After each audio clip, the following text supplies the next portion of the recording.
so we are here. We are here, ladies and gentlemen. We are here. So let me go through. Let me go through it. So first of all, no man, what are they? So them not post them yet. Come on, PMP. Come on. Thank you. Thank you. Thank you. We are here for it.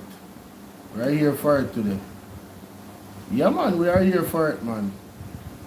We're here for all of it. Let's look at the key moments in the parliament today. I understand. We are here for it. What's this? The 50th NHD 50th. Okay. So in today's sitting, opposition leader Mark Bolin raised key points on the Income Tax Act amendment, especially regarding the relief granted post Hurricane Melissa. Key concerns with the 200,000 income tax exemption also applied to the NIS NHD. Okay, all right. This is interesting. Let's hear what the leader has to say. All right. Joining the... Thank you, Mr. Speaker. Couple of points on this bill to amend the Income Tax Act.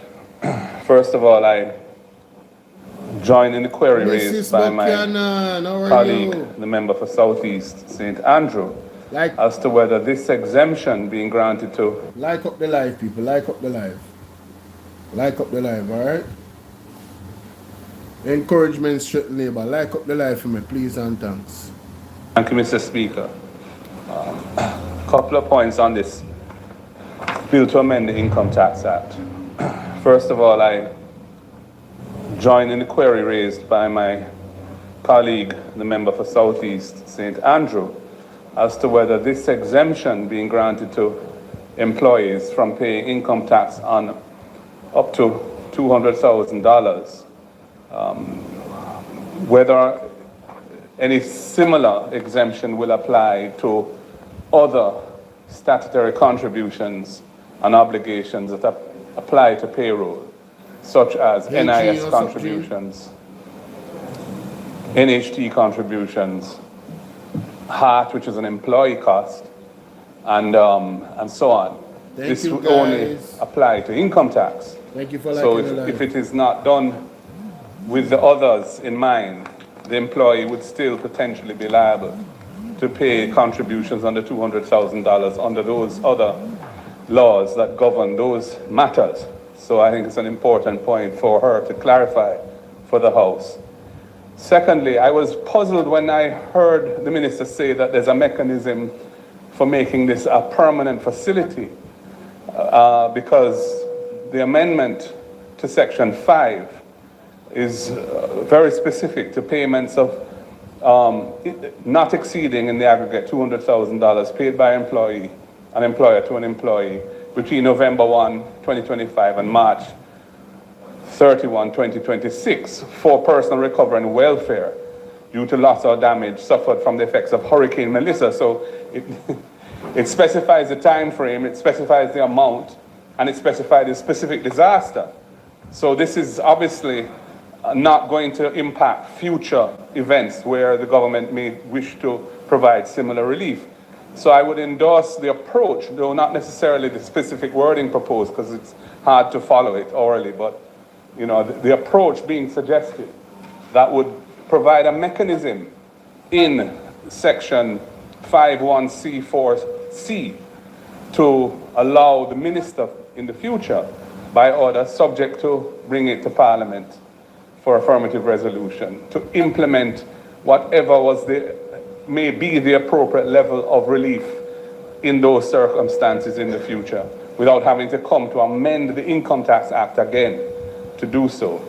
1738. Thirdly, on the matter of the date for filing of corporate income tax returns, I agree with this amendment to move it to a date in April, the 15th of April. Indeed, I had called for that in my budget presentation, I think 2 or 3 years ago, that be done. So I'm happy to see it being done. I would just like to read an excerpt from the statement on fiscal affairs from the Independent Fiscal Commissioner. Hey, me know say Queen miss me. Queen, you miss me though? No, say you miss me, man. From your coming, there's a show love. Big up yourself. For the people them on YouTube, the like button is right up here, so yeah. You can just touch the little thumbs up symbol there. Yeah, man. Alright, double tap the screen. Yeah, remember, the super chat is open. The donation, other donation options like Cash App, PayPal, and Zelle is pinned at the bottom right there. And of course, TikTok, you don't know what to do. Everything there now. You don't know what to do. You don't know what to do.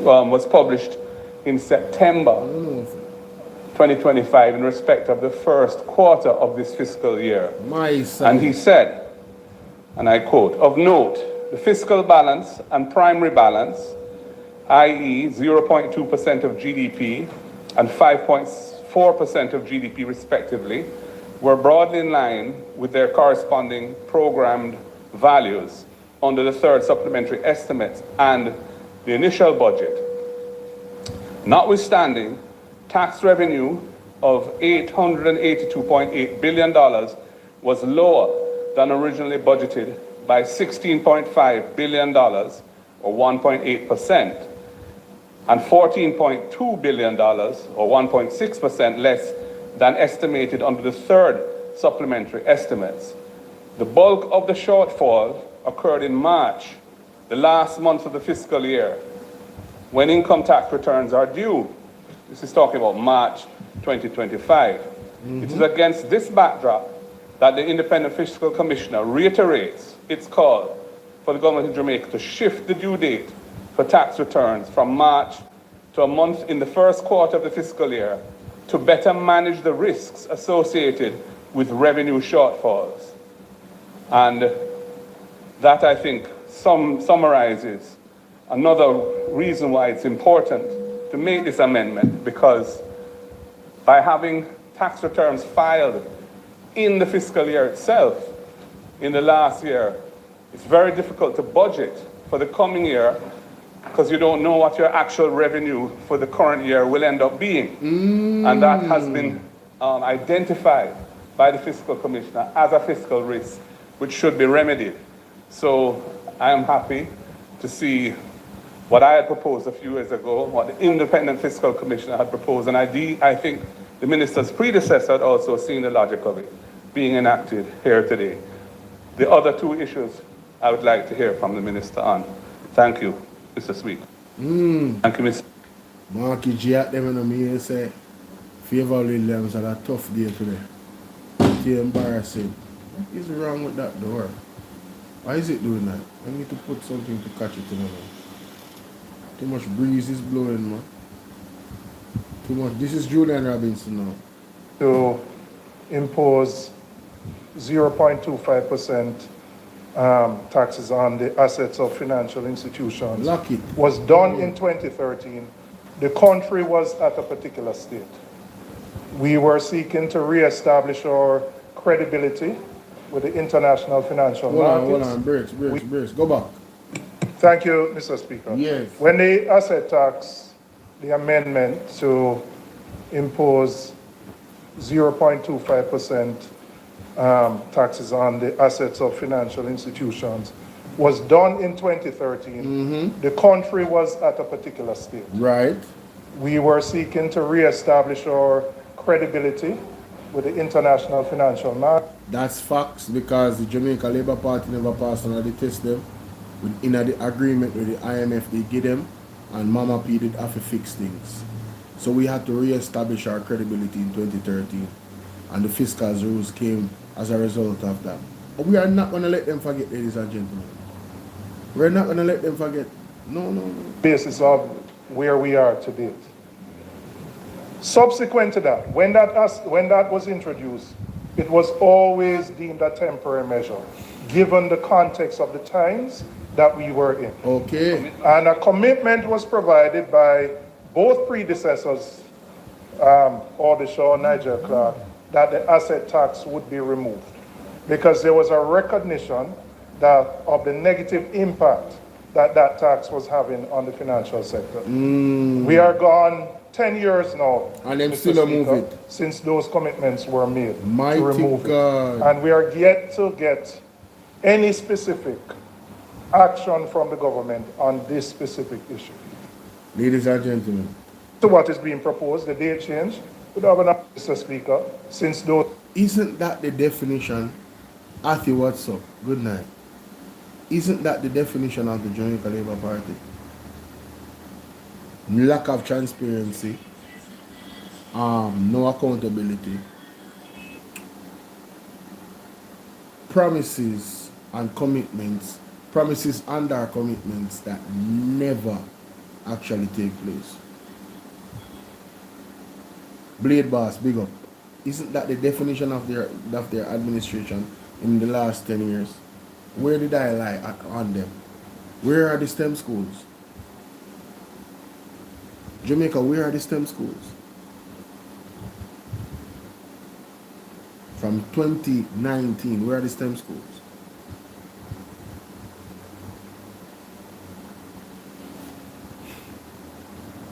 those commitments were made to remove it.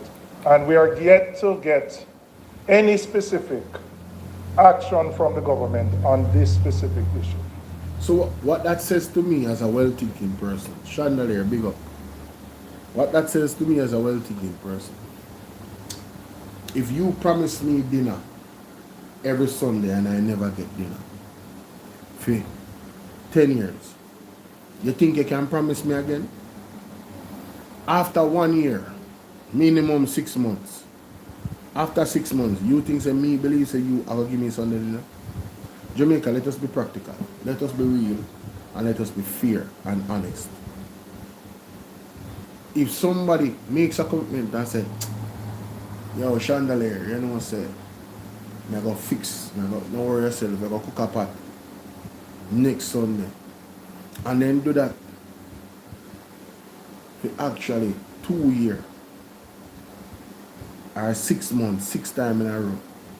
After 6 times in a row, you still believe them, so them are going to cook a pot? Nobody not going to believe that. So why is it, Desmond, that the people of Jamaica literally make Andrew Holness government a fool? Why them do it? Natalie, because why them do it? From 2019, no scheme school no bill, not even one. And Andrew Holness say I'm going to build 3 and I'm going to try build 6 in a 6 years. And that him saying, not my word, you know. Him said that, you know. I am saying, where is one of them? Show me one of them based off of your commitment. Not even one. If you didn't only build one, you would have bought it, you know. Based off of what you tell me, you know. Because them get money allocated. And China is supposed to help them build a school. Now this situation with the temporary tax, we are hurt the economy. So why after 10 years, them not take out, them not remove it? So they want to continue to hurt the economy then. If there's a knife stuck in my back and I am bleeding out, and you don't take out the knife out of my back after 10 years, yo, thank God say me survive the 10 years, because of him alone let me survive. But you the one that try to kill me. And then so me take it. Me not have no other solution but you are trying to unalive me. That is sensible, right? That makes sense, don't? Okay. So, in relation to what is being proposed, the date change, would have an objection to that. However, I got a little excited last week when you tabled it because I thought the amendment was related to the asset tax itself. And so my question to the minister is, when will the government act to provide relief on the asset tax itself, which has been a commitment made by 2 ministers on that side over the last 10 years, and which the financial sector itself has been calling for a protracted period of time? What a failure by the government of Jamaica. 2 ministers, 2 separate finance ministers, and no change to what both of them promised. Like, how can you give a party like this that is so tardy an opportunity to bribe you into voting for them. Them couldn't pay me enough money. I'm not even want them money because they not kill me feet and I not take you and then not vote for them. I just not take you and I not vote for them. Jamaica want to do it. The labor right them. Want to take the money. Want to read. Want to look in the mirror. Want to wake up a morning time. Want to feel proud of yourself. We actually take bribe from this government official them. We vote for them. In the last election, I want to feel. I will not talk with water in our mouth about the bribe and the money. We will not talk with water in our mouth. Brawling, that will not go on. The whole of the election. I want to feel to sell out in the country. I want to feel. 10 years to backside and 2 different ministers of Rosemary, what's up? 2 different ministers of finance. Both of them promised the same thing. And the successor did not fulfill the previous one promise, while promising and making a commitment of same. And this particular thing that needs to be changed is actually hurting the economy. So what I tell you, sir, them not have no intentions of fixing the economy, bro. Because it's political will alone. Why them don't fix the problem? It's not a problem for them fix, them just never fix it. Context matters, not true? Let's continue. Marky G again. During today's debate, leader of the opposition raised concerns surrounding asset tax specified by the amendment. Okay. So one next. Okay.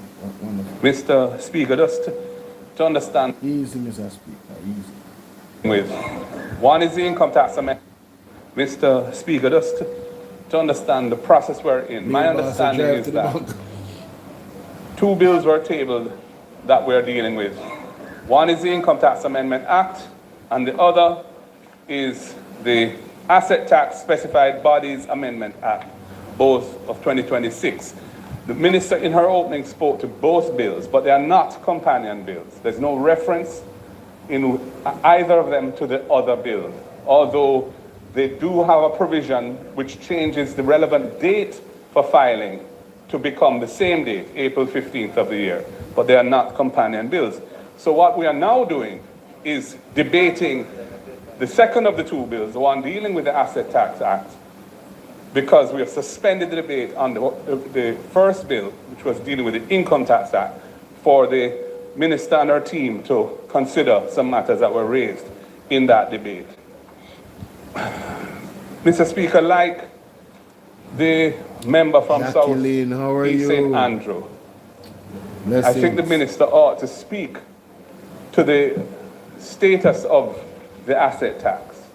Because when it was imposed in extraordinary times, and there was an express commitment given by the government of the day that it would not be kept there beyond a short period of time. That commitment was not ultimately kept to. And subsequent ministers have repeated those commitments. And yet we still have this tax on the books. Problem. It is to be understood that this is effectively a tax on the capital of financial institutions and adds significantly to their cost of doing business, and therefore has an impact on lending rates in the society. So it affects consumers, it affects businesses through the cost of money in the Jamaican economy. And at that, you know why that is huge? People need good rates to borrow money off so they can expand small businesses. So what that does is going to cripple the SMEs potential. And I believe I've heard Mr. Rastenheimer speak on this. And furthermore, they're not even spending the capital budget to its potential. So they're hurting the economy in multiple ways. They're literally hurting the economy in multiple ways. Mighty God. These people are truly the weapon that was formed against Jamaica. No.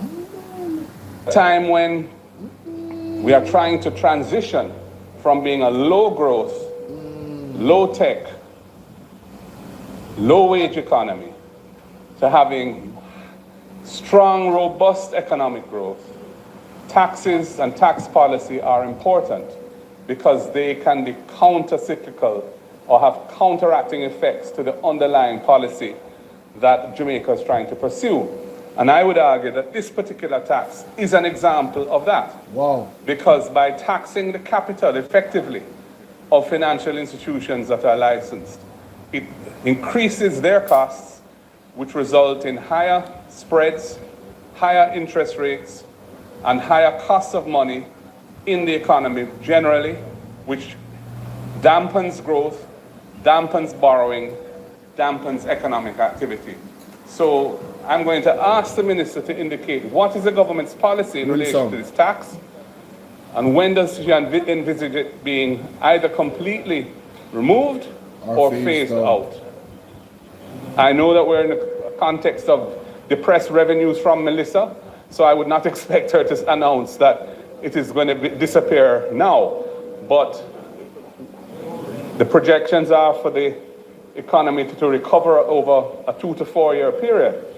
What is the government's policy in relation to the ongoing existence of this tax, which is the subject of much concern expressed by those who understand what impact it has on the economy? Thank you. Mr. Speaker, so it affects consumers, it affects businesses through the cost of money in the Jamaican economy.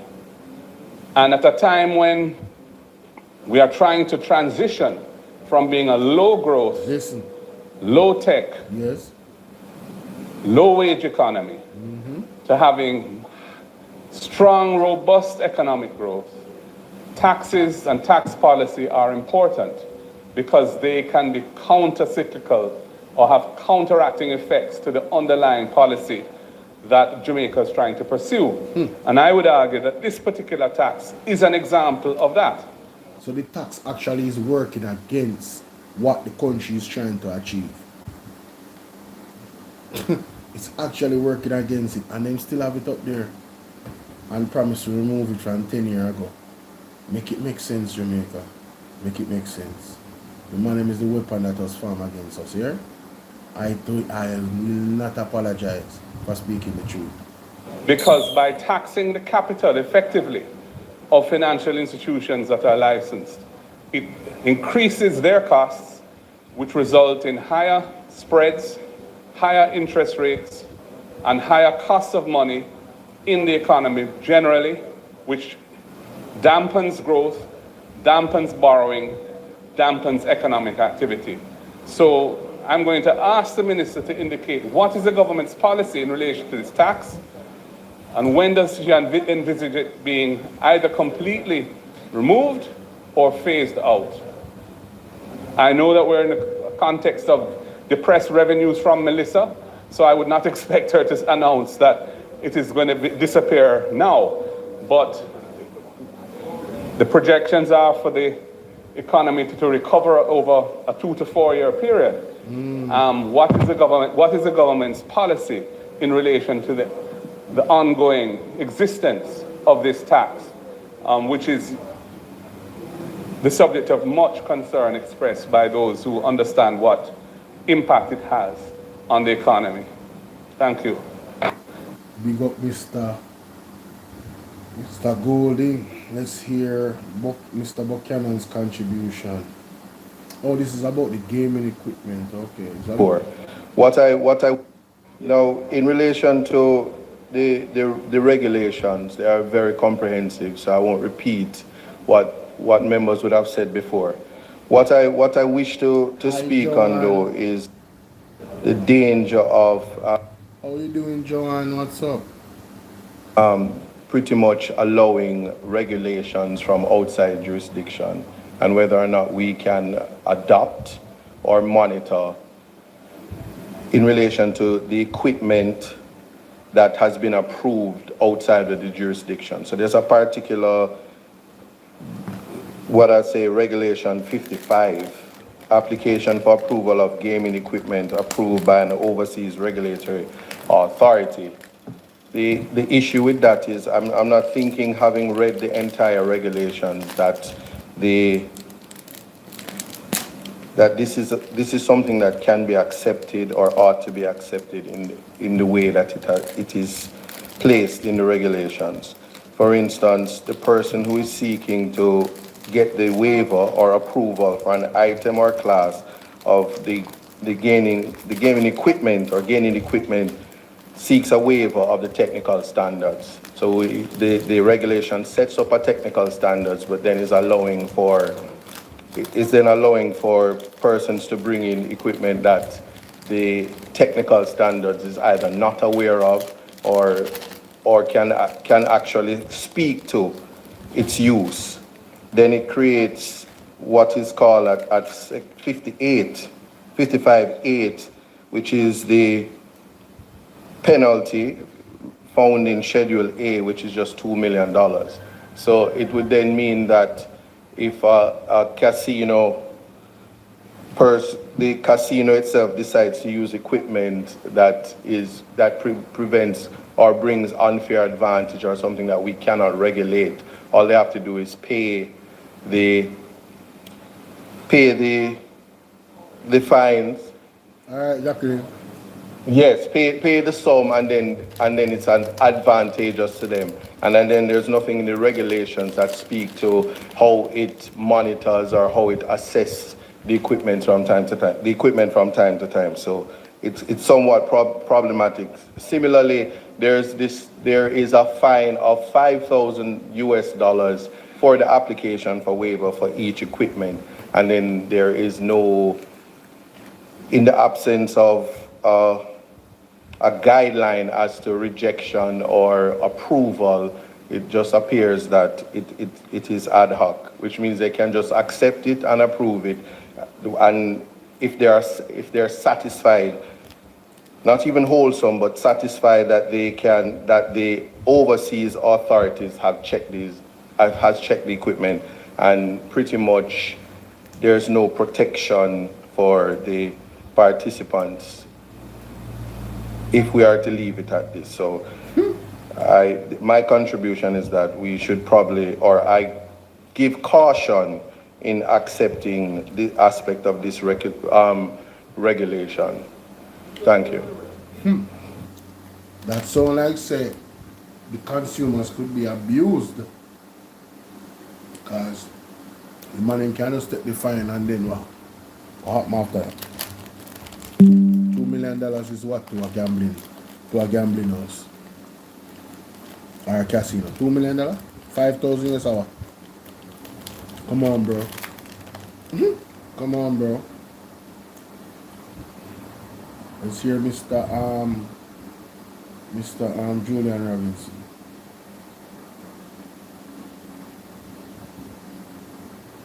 Thank you, Madam Speaker. I just have a couple of questions for the Minister in relation to the regulations.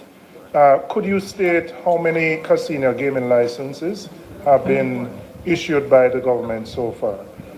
In relation to the Large-Scale Projects and Pioneer Industries Act, it called for the establishment of a committee that would review applications from companies that were interested in establishing integrated resorts. Could you confirm whether that committee is in place? And if so, can you state the status of the application from the Tavistock Group, which is a partner with the government of Jamaica in the Harmony Cove development? Could you also indicate whether the government of Jamaica, as a partner in that development, has fulfilled all its own requirements for the project to proceed to where it is today? And finally, could you indicate the model, whether it is from a particular jurisdiction, that was used as the basis for the development of the regulations that you are now seeking to pass today? David. Thank you, Madam Speaker. I just have a couple of questions for the Minister in relation to the regulations. Could you state how many casino gaming licenses have been issued by the government so far? In relation to the Large-Scale Projects and Pioneer Industries Act, it called for the establishment of a committee that would review applications from companies that were interested in establishing integrated resorts. Could you confirm whether that committee is in place? And if so, can you state the status of the application from the Tavistock Group, which is a partner with the government of Jamaica in the Harmony Cove development? Could you also indicate whether the government of Jamaica, as a partner in that development, has fulfilled all its own requirements for the project to proceed to where it is today? And finally, could you indicate the model, whether it is from a particular jurisdiction, that was used as the basis for the development of the regulations that you are now seeking to pass today? Thank you, Madam Speaker. I just have a couple of questions for the Minister in relation. Should I wrap up? Is a particular issue that, Madam Speaker, this is a particular issue that is close to my heart.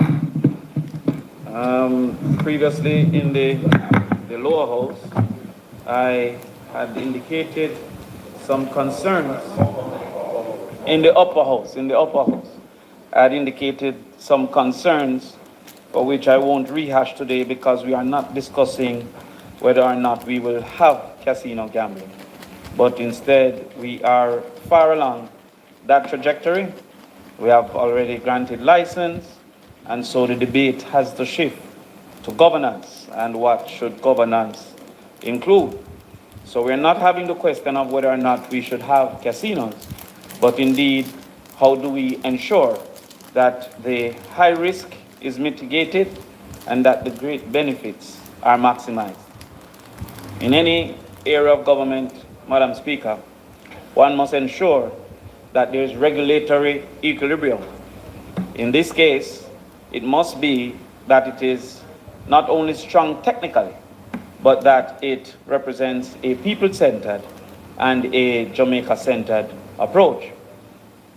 Indeed, let us not misunderstand casino gaming to be the same as gaming lounges. There's a much higher risk to casino gaming than gaming lounges. And to that extent, there must be adequate attention paid, and not just an extension of oversight from that which existed before. What we are seeking to do now cannot be an extension only of what applied to gaming lounges, but that there must be a greater logic around casinos. To be fair, Madam Speaker, there are some strengths in this bill, one of which is the internal control systems and structures, segregation of duties, though there might be a need for rewording of some of those spaces where it's stated to prevent more so than to mitigate. It would be impossible for regulations to prevent fraud, for example, but the regulations are important to mitigate against it, and some of those words need to be reviewed. Segregation of duties is important. Surveillance standards have been strong. Record keeping in these regulations seem to be strong. Equipment certification controls to ensure that there is no bamboozling and bandooling of persons seeking to gamble. Integrity Foundation is present. However, Madam Speaker, that alone is not full governance. System protection is indeed not people protection. Let's look at some of the core gaps that I found in that consideration.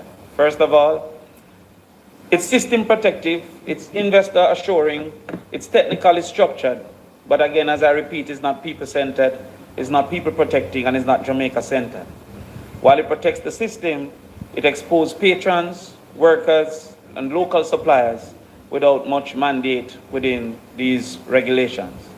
Let us be clear that these mandates neither existed in the license that we granted, And therefore, this may be our last bat at the wicket to ensure that there is some protection in these cases. One of the gaps, of course, is that the patron's protection is lacking. If you look at Part 3 Regulations 8 to 12, it mentions problem gambling, but just a mention. It actually does not operationalize, the protection of problem gambling. Now, we must note that one of the main differences between gaming lounges and casinos is no limit. A person can bet his full stop. Guys, please remember to help me with the live goal. Help me with the live goal, guys, on TikTok and on YouTube, alright? Let's go.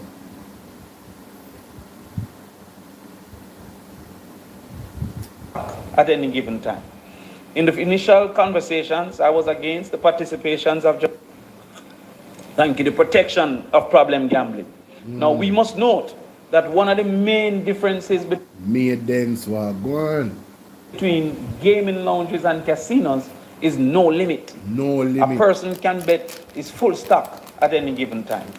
In the initial conversations, I was against the participations of Jamaicans. However, we are where we are. And so therefore, how do we protect Jamaicans? And there are countries such as the Bahamas that limit resident participation in casino gaming. But we had made decisions counter to that, and so we are where we are. No national exclusion registry is in place. No third-party reporting channel. No mandatory intervention standards. So, for example, a person who is having a gambling problem, there's in the regulation that he can self-report. But having self-reported, there is no national registry. So it's almost as if it is curtailed to that casino. And that him can go to Caymanas tomorrow and then continue his gambling negatives. Indeed, it is. So I understand what you must say. Yeah, report about this casino.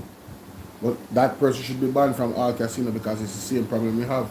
So him or her is just gonna change casino, and the problem is not. So the casinos still benefit, or the casinos all around Jamaica still benefit.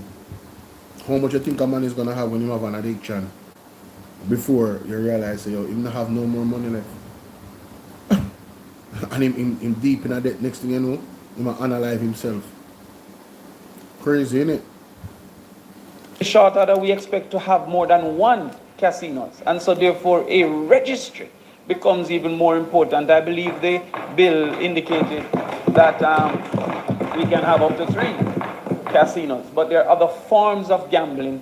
And then if this person is having the negatives of problem gambling, the extension of that must be protected moving forward.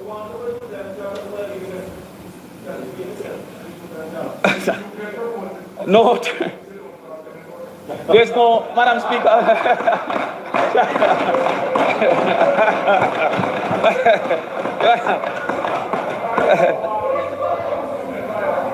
Madam Speaker, Madam Speaker. Live restricted for some audiences. Your live contains themes that may find uncomfortable and has been restricted. What? Consuming what? Substances. Bro, I'm eating a peanut. What the hell is wrong with you? That's a TikTok terrible? Brother, what is going on, bro? What substances? So you cannot eat on your TikTok while you're alive? What the hell is going on, bro? No, man. Can I have some protection, Madam Speaker? There's no third-party reporting. And therefore, the regulations insist that the person with a gambling problem must be a reporter of himself. And there is no way that his or his wife or her husband or children can then carry out a third-party reporting system that mandates intervention because this person hasn't acknowledged that they are having a problem. In this case as well, there were no mandatory intervention. You can't expect somebody with drunk to stop themselves from, that is a drunk to stop themselves from drinking. They need some other entities to look over them at that point. It's called abuse. It's called addiction. Standards. We recommend that a national self-exclusion registry or a national exclusion registry should be in place. That third-party reporting, especially from family and community members, churches, etc., co-workers, as well as boss and employees and employers should be able to make such recommendations. We recommend that social workers should be able to participate, that mandatory staff intervention training should be there to identify problem gambling, and that we should have recorded intervention protocols and behavior triggers moving forward. Madam Speaker, this is a particular issue that is close to my heart. No. Damon Crawford definitely went in terms of suggestions. I mean, I'll be a sensible thing the man are talking about. The man actually I go by research and data. Right? And common sense, which is not so common. But will they listen? No. They will not listen, Jamaica. Sad. It's very sad. No, this is Mr. Keith Russell. The Principal Act is quite clear in its efforts to protect children. And it does provide or prohibits entry by children and the relevant provisions regarding the offense and the penalties. Now, it would seem to me that the regulation should be as forthright in that regard. And in my reading, Minister, I am not seeing that those provisions to help to ensure that children are protected and how it's to be done in the regulation. So it's silent as it relates to children and the interpretation of the provisions. And because we want consistency across the board, because with children, we know prevention is much better than cure. And we want to ensure that the industry doesn't put our children at risk. I take the point regarding the integrated approach and what happens, the fact that these casinos will be in hotels. And so the regulation should then speak to how do we ensure that children are not able to move from one section of a property, for example, to another, making sure that floors are properly separated, but also ensuring that there is verification of age of those who are entering to ensure that children are not getting access to casinos. So from my reading, I'm not seeing any of those provisions, and it would be good to hear your thoughts in that regard. The other part of this is related to the reporting. So if it is that children have access to casinos, what are the reporting obligations and to whom, how is it done, and what are the implications for licenses, because the regulations are not speaking to it at the moment. So I would love to hear your thoughts on that, Minister. Thank you, Madam Speaker. Thank you, Minister. The principal... One thing, Mr. Keith Russell is very direct and very quick when you ask him questions. Sharon will say, it was what was.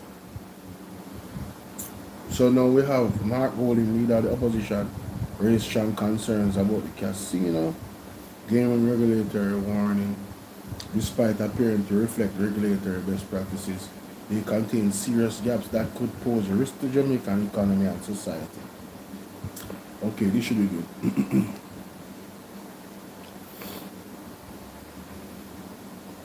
Dangerous and should not have been. I think the debate here has highlighted two things. One can import a construct which appears to be best practice from a regulatory standpoint and import it into Jamaica and pat yourself on the back that you're doing something wonderful. But when you look at the way this is being introduced into our economy and our society, it's clear that there are glaring omissions which are dangerous. and should not have been overlooked. Whoa. I wish to support what has been said by the member for St. Catherine Northwest. Concerns about consumer protection, the problem of gambling addiction, that the regulations are woefully inadequate in failing to address in any fulsome way, failing to have provisions in them that provide for training, the transfer of skills, for integration of these economic activities into the local economy, for making provision for ensuring that we don't outcompete with other local economic actors in the tourism industry outside of these facilities who will now be facing competition from within. The fact that we are really relying on market conditions to persuade investors to put housing for staff because there's a shortage of staff and they're using housing as a way of attracting staff, which is what had happened in the case of one of them in Western Hanover. Others are having to follow suit, but there's no policy from a regulatory point of view to require this. So, so we're going down the road again of opening, failing to have provisions in them that provide for training, the transfer of skills, for integration of these economic activities into the local economy, for making provision for ensuring that we don't outcompete with other local economic actors in the tourism industry outside of these facilities who will now be facing competition from within. The fact that we are really relying on market conditions to persuade investors to put housing for staff because there's a shortage of staff and they're using housing as a way of attracting staff, which is what had happened in the case of one of them in Western Hanover. Others are having to follow suit, but there's no policy from a regulatory point of view to require this. So, so we're going down the road again of opening this up essentially so it can, because Jamaicans will be permitted to gamble in here, those who have problems with managing their gambling habits, will providing revenue and profits to operators who will not be Jamaicans. Those monies will flow to the country. And there's nothing in these regulations to prevent that happening. So, to my mind, we have a comprehensive regime coming here, but it's coming probably based on a model which is suitable from whence it came, but it's not suitable for our situation and our risks and our conditions. And we really ought to be using this opportunity to modify that model so as to make sure that this works for Jamaicans, works for our economy, protects our people from the problems that can arise from this activity. Madam Speaker, I also want to use this opportunity to call again for transparency around the fiscal regime that will govern these integrated resorts. When the law was amended a year or so ago,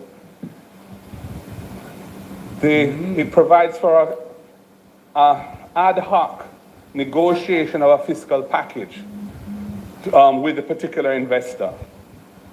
Before I go there, see, let me tell you, when it comes to tourism, everyone knows that most of the money goes offshore. So these casinos are going to be in the hotel.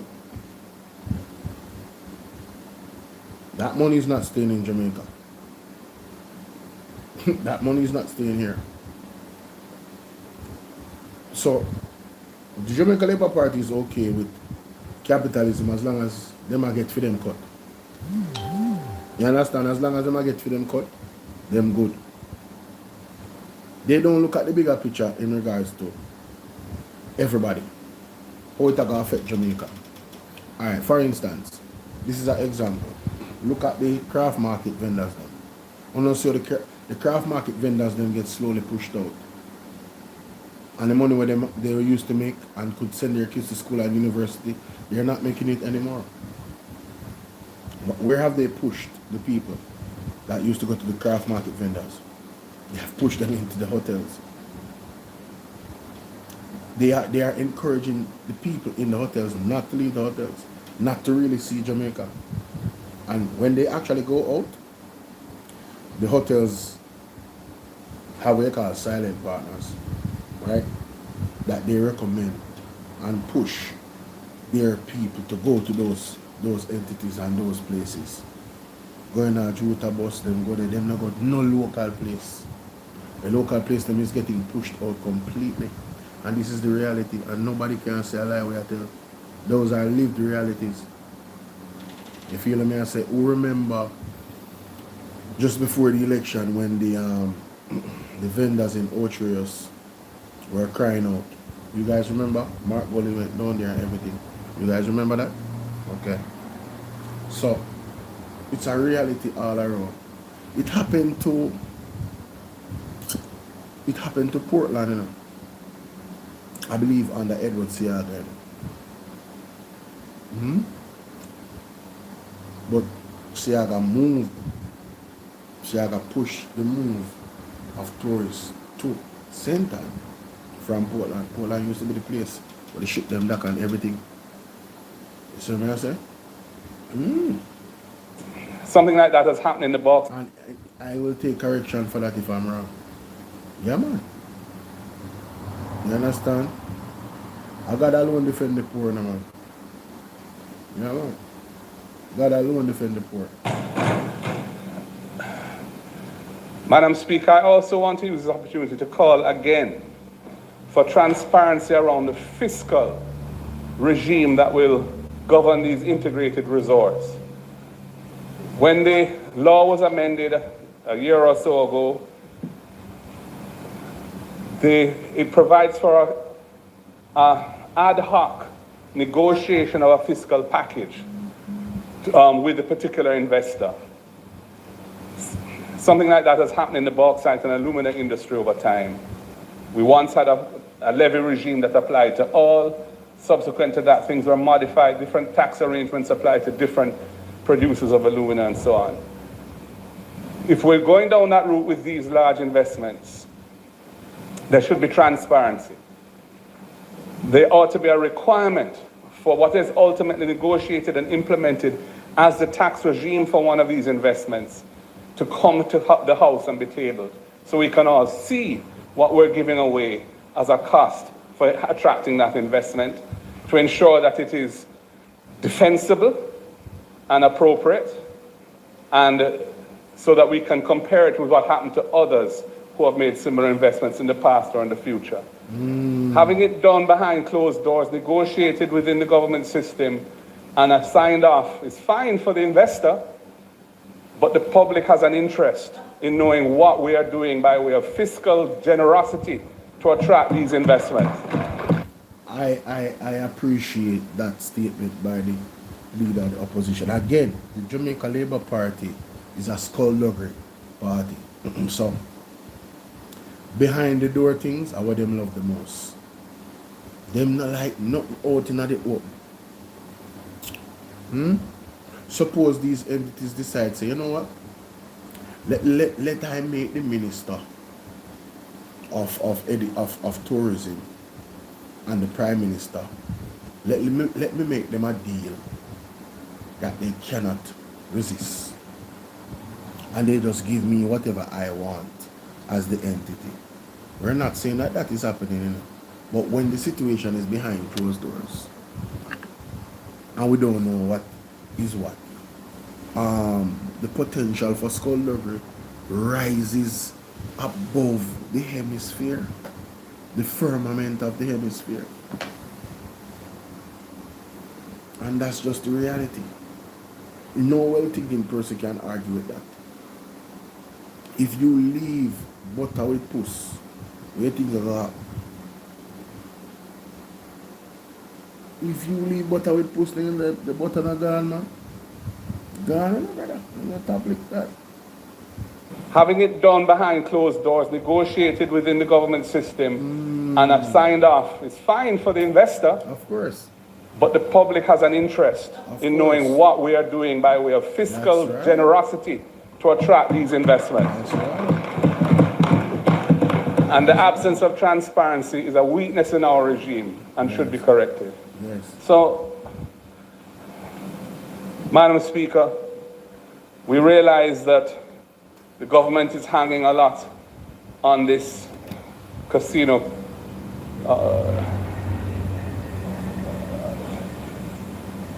this casino attempt to bring investment through this channel. And, you know, it will create some jobs. We hope it will create some local jobs.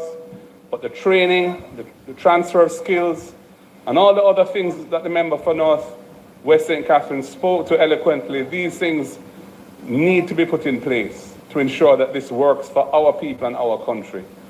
And it's a disappointment to me that that thinking hasn't informed the development of the regulations here, rather than just adopting what is no doubt a construct developed elsewhere, bringing it here and saying we're doing the gold standard.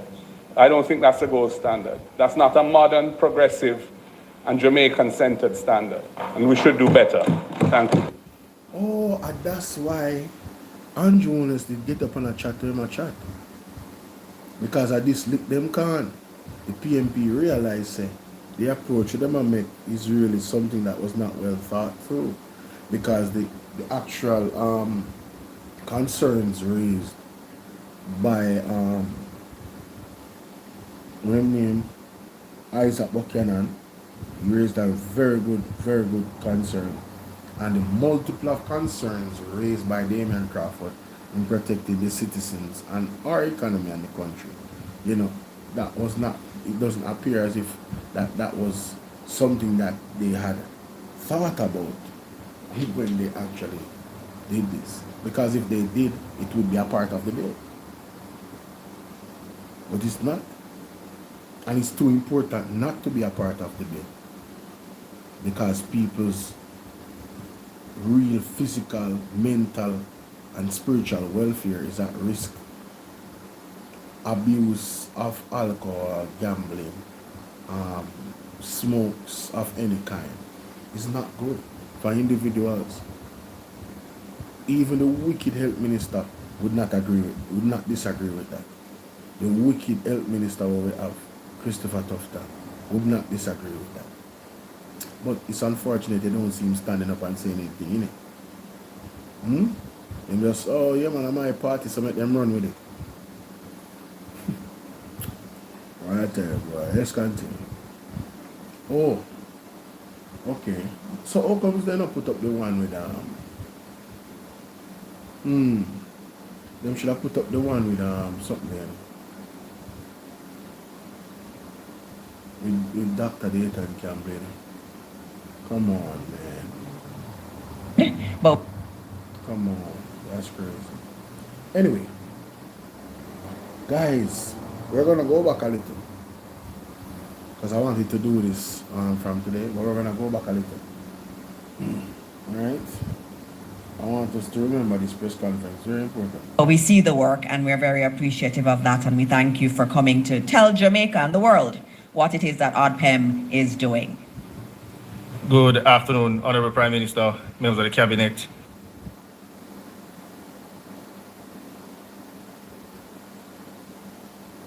Oh, that's something.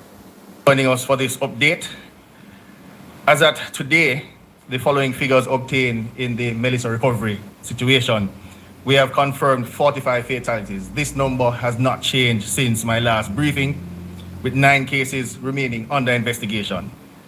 So this is November 19th, 2025. Alright, just for context.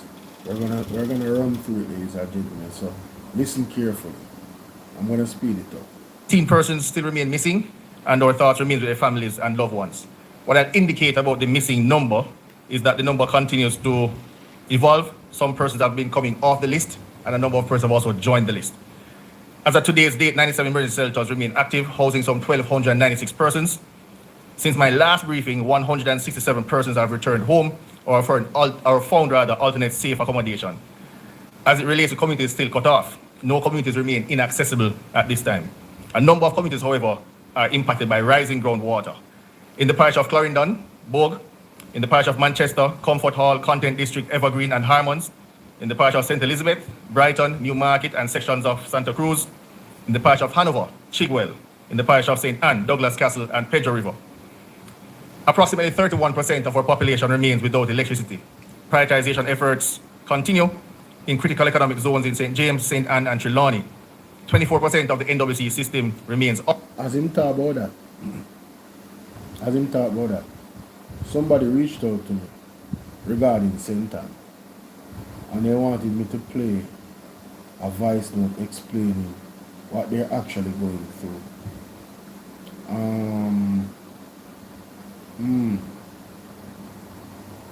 No person. Oh my God. What the virgin room again?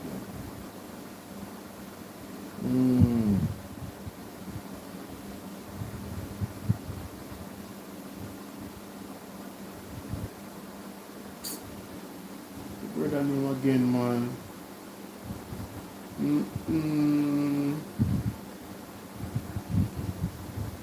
Mighty God.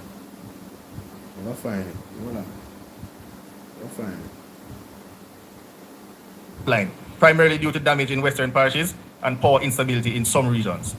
Telecommunications have shown steady progress with providers restoring just about 70% of mobile sites, which on average, over 90% of the daily active users on mobile networks are able to access mobile service, including mobile data service. On the logistics and emergency relief front, the Odpem continues to coordinate national and international support through the National Emergency Operations Center. The national relief effort today remains robust. Pause. District Evergreen and Harmons, in the parish of St. Elizabeth, Brighton, Newmarket, and sections of Santa Cruz, in the parish of Hanover, Chigwell, in the parish of St. Ann, Douglas Castle, and Pedro River. Approximately 31% of our population remains without electricity. Prioritization efforts continue in critical economic zones in St. James, St. Ann, and Trelawney. 24% of the NWC system remains offline, primarily due to damage in western parishes and power instability in some regions. Telecommunications have shown steady progress with providers restoring just about 70% of mobile sites, which on average, over 90% of the daily active users on mobile networks are able to access mobile service, including mobile data service. On the logistics and emergency relief front, the Odpem continues to coordinate national and international support through the National Emergency Operations Center. The national relief effort today remains robust. To date, the national system has delivered over 115,000 packages to include sanitization and hygiene kits, and reaching some 282 communities across the nation. Having conducted further assessments of needs, the JDF distribution footprint has expanded. There are now some 7 distribution hubs and almost 26 humanitarian supplies areas, whilst they maintain air, ground, and small unit delivery operation in the deep rural corridors. To date, some 590 flying hours have been dedicated to this task. The World Central Kitchen has to date served over 1.3 million meals right across the island, particularly in our harshest, most hit parishes. The Odpem continues to prioritize underserved communities, including areas in St. Elizabeth, Westmoreland, Manchester, St. James, Trelawney, and Hanover. The damage assessment report, as delivered earlier, is congruent with the rapid needs assessment conducted through the SEDEMA and the initial damage assessment reports conducted through the Odpem. As indicated before, the parishes of Westmoreland, St. James, St. Elizabeth remain most affected. By way of building counts for dwellings, approximately 156,000 dwellings were damaged. Of that number, some 24,000 were total losses. The Ministry of Health and Wellness continues to expand its operations through mobile clinics, mobile pharmacies, and mental health teams going into various communities. Public health surveillance for leptospirosis, dengue, tetanus, and waterborne illness has commenced. A field hospital for the Barbados Defense Force will be set up in the Savannah Mar area to bolster medical services in the western region. To date, more than 16,000 donors, both locally and overseas, have contributed to the GOJ disaster relief platform, totaling some 556 million Jamaican dollars. Churches and faith groups and other organizations continue in their efforts to provide invaluable large-scale distribution of food, clothing, care packages across the affected parishes. In closing, I want to thank the citizens of Jamaica, especially those most affected, for their patience and cooperation with the Odpem as we continue to coordinate nationwide activities with all ministries, departments, and agencies. Jamaica's recovery from Hurricane Melissa is progressing at pace, particularly with the restoration of water, telecommunications, and the essential services. The national system, the Odpem, the NEOC, ministries, utilities, security forces, and our international partners have demonstrated high levels of coordination, efficiency, and operational discipline. The coming weeks will determine the pace of long-term recovery but the foundation of achievements thus far across the utilities, humanities, access, telecoms, and overall command architecture at this time suggests strong trajectory towards national stabilization and reconstruction. I thank you, and may God continue to bless Jamaica. Now, after listening to him, right, you would feel confident. Bapu, what's up? You would feel confident, right, about what is going to happen after November 19th. Well, let me play the tape. No problem, brother. I would love to ask why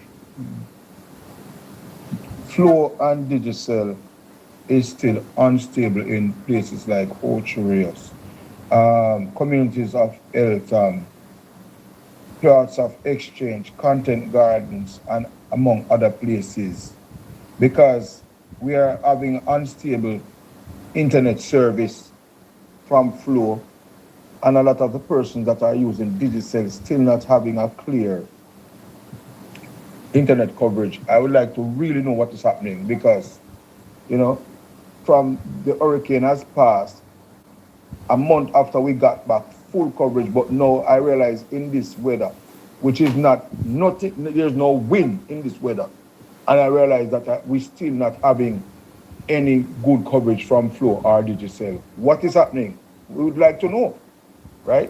Because maybe it's a part of the plan. So we would like to know what is happening. So that is the concern of a concerned citizen, and of course he wanted to ask that question, so I said send the voice note, because I don't want them feel like say is me I think out loud, you know. People are talking about them own experiences, and you know what, I'm going to encourage more people to do that. Send me the voice note, then me play them. You understand what I deal with? Send me the voice note, them man, me play them, man. Bolo, and make sure so them respectful and to the point, because we don't want to go overboard, not true. But send me the voice notes and I'll play them. So anybody out there from the government, anybody out there from Flow, the people in the center and ask why the service them gone down after this little cold front, and why service them a crash. Them a experience crashing of the service, and he was very specific in the areas them when asked for. Okay? Well, and you just heard Mr. Man, the Odpem make it seem as if, yeah man, you know, November 19th, yo, we have gotten back certain amount of telecommunication, whoop-de-whoop-de, and all of that. And then, you know, we should be good. But we in February now, and the people are not good. So what happened? Did they really restore, or was it a patch-up thing? Are they fully restored, or is it just a patch-up? If one look at breeze can blow, and it affect light and internet, where's the resilience in the rebuild? Where's the resilience that they talked about in the rebuild Jamaica? These are questions, and these are legit questions, isn't it? Let's continue. Further. Management of admin briefing. The purpose of this press briefing is to give some insight into the administrative and organizational management of the disaster. And that is the area that squarely falls in my office, the office of the Prime Minister. Want to hear that? You would have noted that we have Say that again, Andrew. into the administrative and organizational management of the disaster. And that is the area that squarely falls in my office, the office of the Prime Minister. Say it again, Andrew. Minister, the purpose of this press briefing Yes. is to give some insight into the administrative and organizational management of the disaster. And that is the area that squarely falls in my office, the office of the Prime Minister. So, ladies and gentlemen, you see what I just said a while ago? Him supposed to get blamed here. If the thing now work out and it now happen what if it happen, in terms of how the recovery process and the whole administrative failures in regards to responding to the plan after Hurricane Melissa, See man there, make me play it one more time. Listen again. Welcome, Dr. the Most Honorable Andrew Holness, our Prime Minister. Thank you very much, Minister. The purpose of this press briefing is to give some insight into the administrative and organizational management of the disaster. And that is the area that squarely falls in my office, the office of the Prime Minister. Okay. You would have noted that we have made certain changes to the government to increase the efficiency of the operations and management of the disaster, one of which would be the reassigning of Odpem to the office of the Prime Minister. So, Andrew Holness, everything that happens with Odpem, that's a failure. In recent times, what did the Auditor General come out and say about Odpem? Hello? Can I get a what? Him to be blamed. Him. Administrative failures, him. Oh, I don't hear nobody talk about that. And if anybody did, I missed it. So I'm not come for nobody. I don't hear enough people talking about this. And this is why I wanted to revisit this particular video. Because he's setting the precedence to say, yo, you notice the changes that we made? It's to what? Fill the gaps and make sure that the things run efficiently. So why are there issues with Odpem?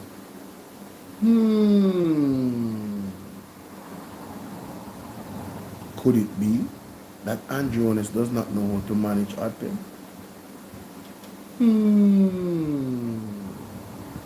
Could it be?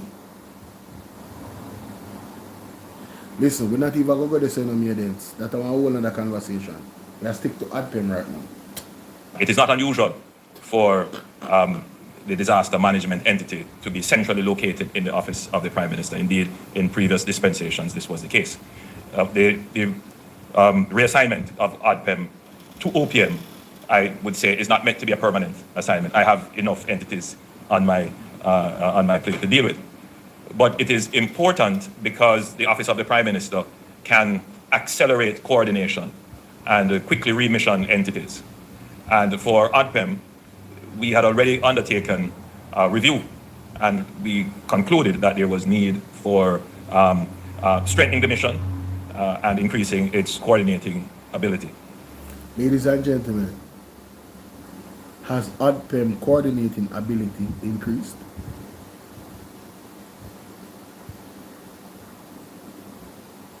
For those that read the Auditor General report, has the coordinating of Odpem ability increased? Maidens, me I beg you, don't go nowhere. Don't go nowhere. Alright? Lock your ears and look for me. When me start talk, listen.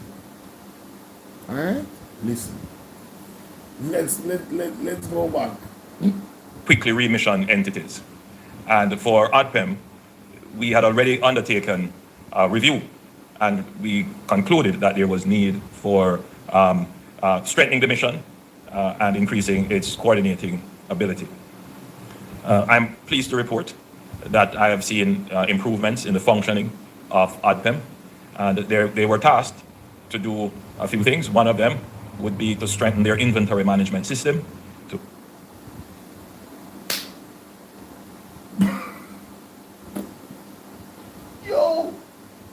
But let's go no further. Me I go to the article. Me not go no further. Me not go no further.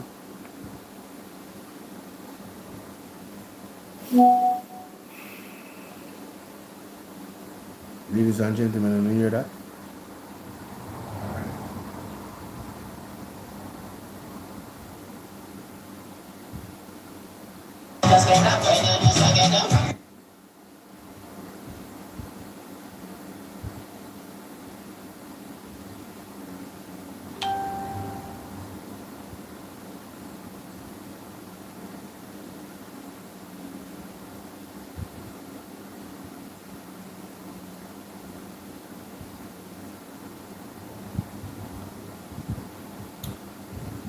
tell you, Andrew, you are the gift that keep on giving.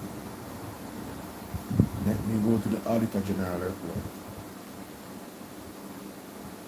about the Odpem specifically. Because we can't release the man just that all. We complain again. Manchester, St. James, Trelawney, and Hanover.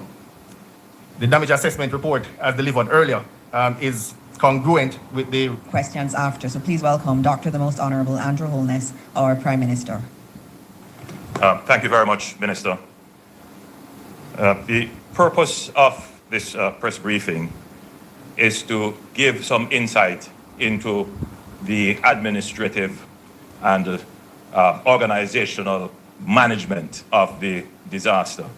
And that is the area that squarely falls in my office, the office of the Prime Minister.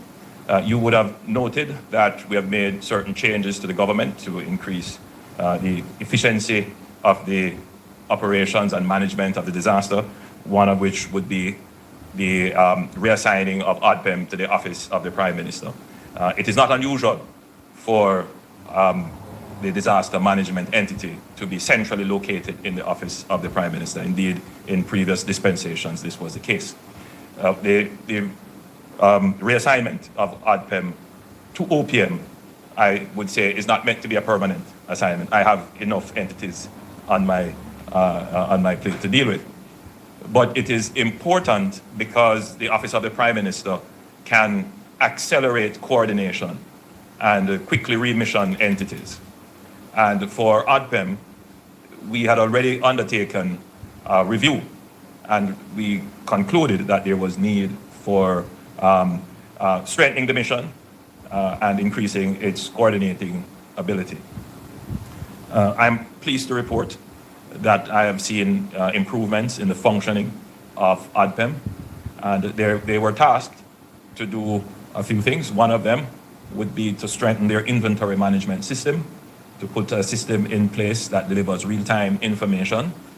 They are well down the wicket with that through support from our Information Technology Authority. And the objective of that, the end objective of that, is to answer calls and support the whole idea of transparency. So eventually, and when I say eventually, very soon, as soon as the system is up and running, then we will be able to publish for the public to see what came in as donations and what went out as in terms of their usage and who were the beneficiaries. So the public will be able to see in real time what is the status of donations. That gives confidence to the public. It gives confidence to our donors as well. After 4 months, where are we after 4 months, Jamaica? Where are we with this after 4 months? You heard what the man said? You will be able to see in real time. You hear he spoke about inventory? And he said very soon. Hey, let me know something, man. You see? Let me see if I can open this article in my phone. It's telling me that the page is unavailable. No worries, no worries. No worries. Copy the link, go to browser. You know, anytime these articles open up, I'm just gonna record them and put them out so we can always have them to read, because I'm kinda tired of these people hiding the articles. So it says here, the Auditor General, Pamela Monroe, has raised concerns that the Office of Disaster Preparedness and Emergency Management purchased food items, tarpaulin and water costing $59.6 million for Hurricane Melissa victims, but failed to document them in its inventory or store records. Where is the inventory thing that Andrew talked about? I will go further. Let me go to my TikTok and go for this evidence. And listen, I'm freestyling. Jamaica, I am freestyling. I didn't have anything put out to say, all right, I'm going to do this, this, and this. I'm literally freestyling. I'm being guided by the Spirit. Listen to me. All right. Let's go here. So you hear what the so this article, the head of the article says,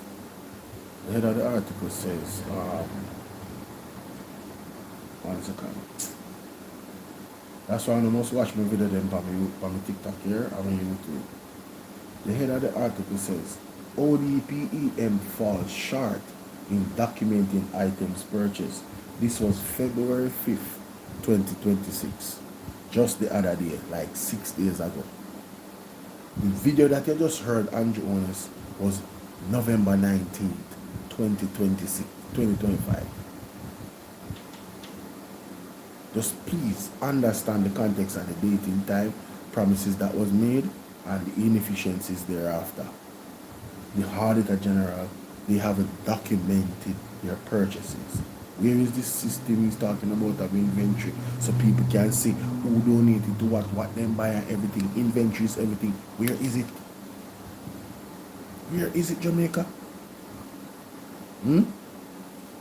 It goes on, it says here that Auditor General Pamela Monroe has raised concerns that the Office of Disaster Preparedness and Emergency Management purchased food items, tarpaulin and water costing $59.6 million for Hurricane Melissa victims, but failed to document them in the inventory and stores records. Now, how many people donated water and those types of items to the government? Why did they purchase more water? Just a question. She indicated that these requirements are essential to ensure accountability, sound management and oversight and reliable financing reporting. Isn't that what Andrew Holness promised us a while ago, which we are not getting now? In February, that was November 19th. Let me go to the video on TikTok. See? Are you saw it? Hold on. Which one is it? I have so much.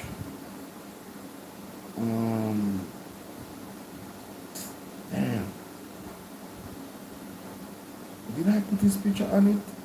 Usually putting picture on it. Odpem. I believe what is on there. Odpem.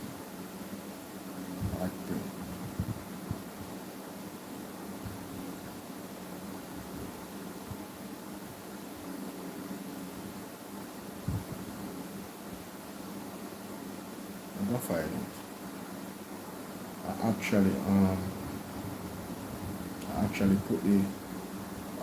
I put it on the screen after. Here it is. Phase. I want the very Only promises, no action.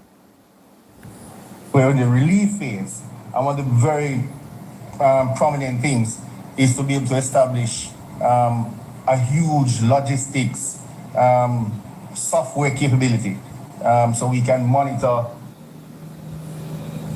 not only what is in our Odpem stores. I spoke to the fact that we are establishing a significant logistics outfit that will need an entire new apparatus around it. That's one of the very first things we're going to achieve, and I believe we should be able to achieve that in a matter of coming days, so we can actually look what is coming, look what is going out, look at resupply timeline.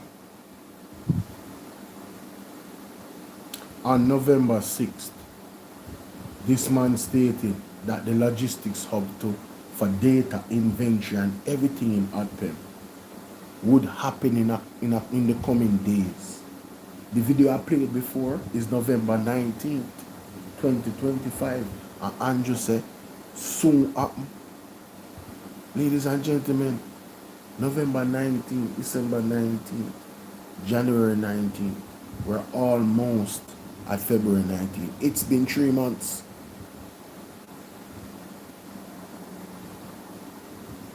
It's been 3 months since the promise was made. If we are supposed to go off at the November 6th press conference, it's been 3 months. And if we should carry it to 19th, it's still been almost 3 months, 8 days away. Where is the logistics hub? Why is the Auditor General in her report saying that you guys did not have any record of purchase of $59.6 million worth of goods? Somebody talk to me. Also starting to manage when are we needing to resupply persons we've already supplied. So in the immediate phase, that's one of the things we want to be looking at. We're in the So Jamaica, more ask one question. Yeah, more ask one question, Jamaica. Now what the Auditor General put out an article that actually contradict this. It was supposed to happen within days, and that was from November. leave phase. That was from November 6, 2025, and now it's February 2026. ODPEM falls short in documenting items purchased. Who remember that article that was in the Gleaner? In a compliance audit tabled in the Parliament on Tuesday, the Auditor General said the Disaster Response Agency lacked an effective system for accurately recording, tracking, and periodically reconciling goods and assets acquired. Isn't that the total opposite of what the man just said a while ago, ladies and gentlemen? She indicated that these requirements are essential to ensuring accountability, sound management, oversight, and reliable financing reporting. According to Monroe Ellis, the issue persists despite the recommendations from the Auditor General Department in a report published in July 2024. So this is a long time issue which they still haven't fixed, which highlighted the weakness and implications associated with deficiencies in inventory management. However, Ms. Monroe said this practice differs from previous information provided to her department, which indicated that Sage 300 software was used for inventory management. Mighty God. Nonetheless, we found no evidence that the inventory records have been updated according to she added. Even though the ODPEM had stated that the inventory system would be updated by January 9, 2026, up to the time of this report, the Auditor General indicated that the process remains incomplete and no timeline for full implementation has been provided. So, this issue was understood from February 2024. Andrew Holness took Odpem into his office of the Prime Minister. You heard what he said? He said that this would allow it to move with, more efficiency and speed and alacrity, and systems are being put in place within days. They promised the Auditor General that January, at some point, the system will be up. And now there's no clear timeline as to when the system will be up. It appears as if, ladies and gentlemen, that somebody in the Jamaica Labour Party, and I have to put this on Andrew Holness because remember he said any deficiencies within Odpem squarely is on him because he brought it in the office to make it more efficient. So is it that they are purposefully having Odpem operate in this manner because so many millions of dollars is going through there? US to be exact. Could it be that establishing an inventory, like he stated here, would not work for an entity that truly does not want to take accountability or have anybody look into what it is that they're actually doing? Let's listen again. In terms of their usage and who are the beneficiaries. So the public will be able to answer calls and support the whole idea of transparency. So eventually, and when I say eventually, very soon, as soon as the system is up and running, then we will be able to publish for the public to see what. Very soon, ladies and gentlemen. Brian, big up. This was November 19th. Very soon, we'll be able to publish all these things. Came in as donations and what went out as in terms of their usage and who were the beneficiaries. How are we going to know what went out when a $59.6 million worth of water and stuff was not properly documented in inventory that the money was used for. Where are the receipts? Where's the receipts? Fisheries. So the public will be able to see in real time what is the status of donations. That gives confidence to the public. It gives confidence to our donors. So the donors that donated money to Odpem should not be confident. We, the people of Jamaica, are definitely not confident because there's no real-time audit. There's no real-time inventory to see where is the money. As well. In these matters, there should be nothing secret. Unless a donor country says, we don't want anyone to know what we have given you, which is highly unlikely and has not happened. But we want everybody to know. So we have to put a system in place, one that is reliable, and one that operates in real time, and one that is on time. And so Odpem is working towards having this inventory management system in place. We haven't seen it yet, Jamaica. And according to the Auditor General in the article, there's no clear timeline. Let's listen. The recording, tracking and periodically reconciling goods and assets acquired. Isn't that the total opposite of what the man just said a while ago, ladies and gentlemen? Sure is. She indicated that these requirements are essential to ensuring accountability, sound management, oversight, and reliable financing reporting. According to Monroe Ellis, the issue persists despite the recommendations from the Auditor General Department in a report published in July 2024. They knew about this from July 2024. August, September, October, November, December, January, February, 7 months. No change, even under the office of the Prime Minister. No tangible change, ladies and gentlemen. So this is a long-time issue which they still haven't fixed, which highlighted the weakness and implications associated with deficiencies in inventory management. However, Ms. Monroe said this practice differs from previous information provided to her department, which indicated that Sage 300 software was used for inventory management. So somebody lied to the Auditor General. Somebody gave her disinformation and misinformation, ladies and gentlemen. Mighty God. Nonetheless, we found no evidence that the inventory records have been updated according to she added. Even though the ODP had stated that the inventory system would be updated by January 9, 2026, up to the time of this report, the Auditor General indicated that the process remains incomplete and no timeline for full implementation has been provided. No timeline for full implementation of the inventory that Andrew Holness said that we would get in real time. That Andrew Holness told us that it's clearly he is responsible.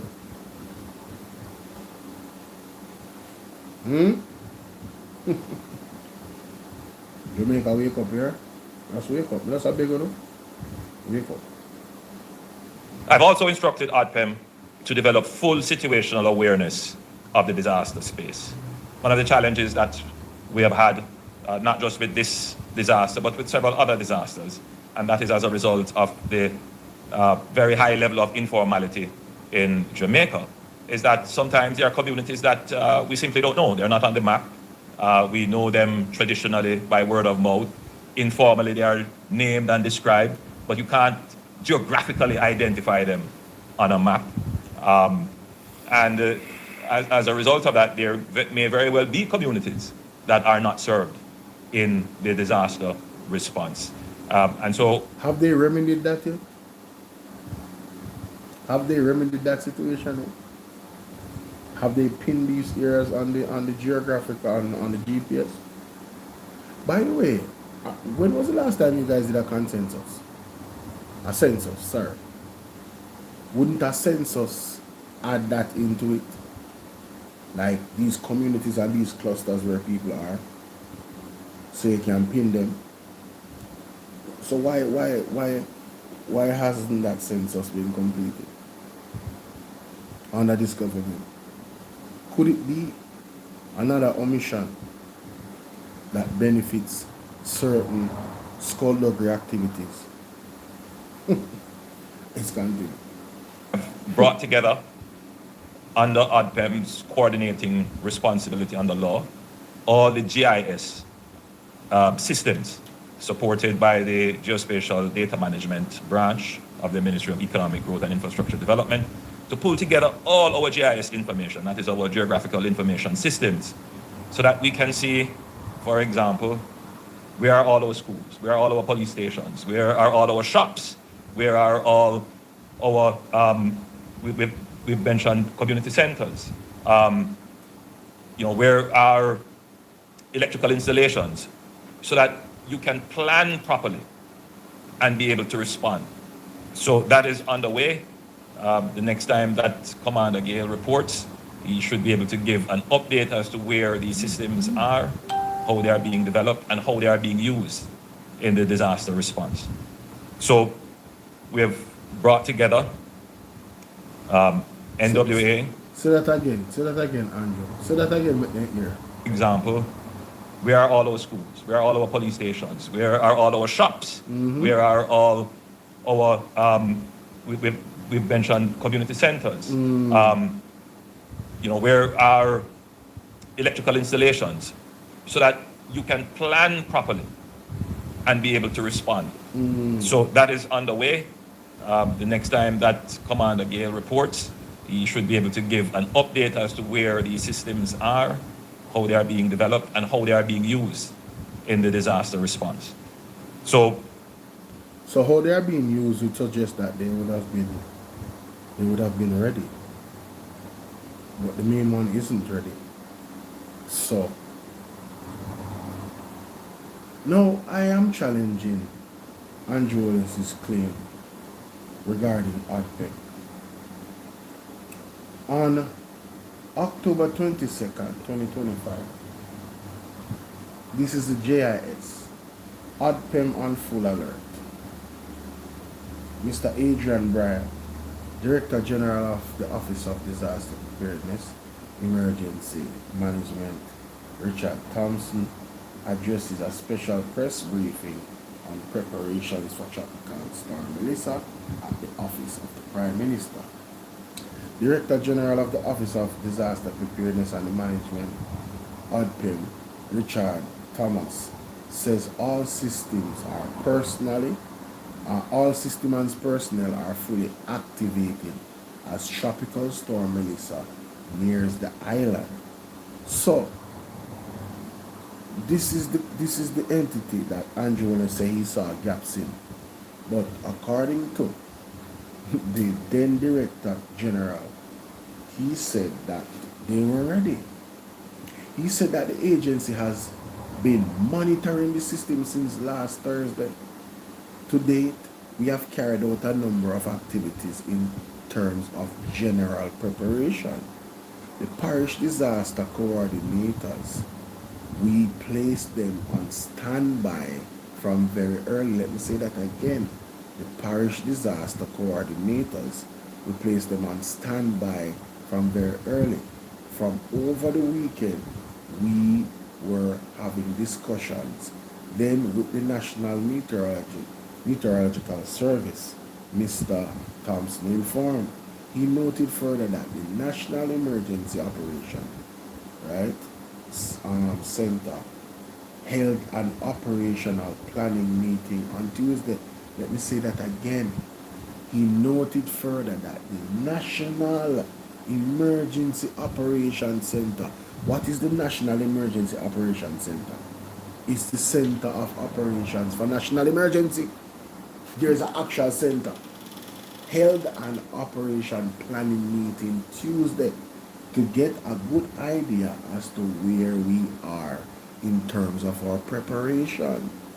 and also to put persons in the frame of mind of the work that we have to do going into the weekend.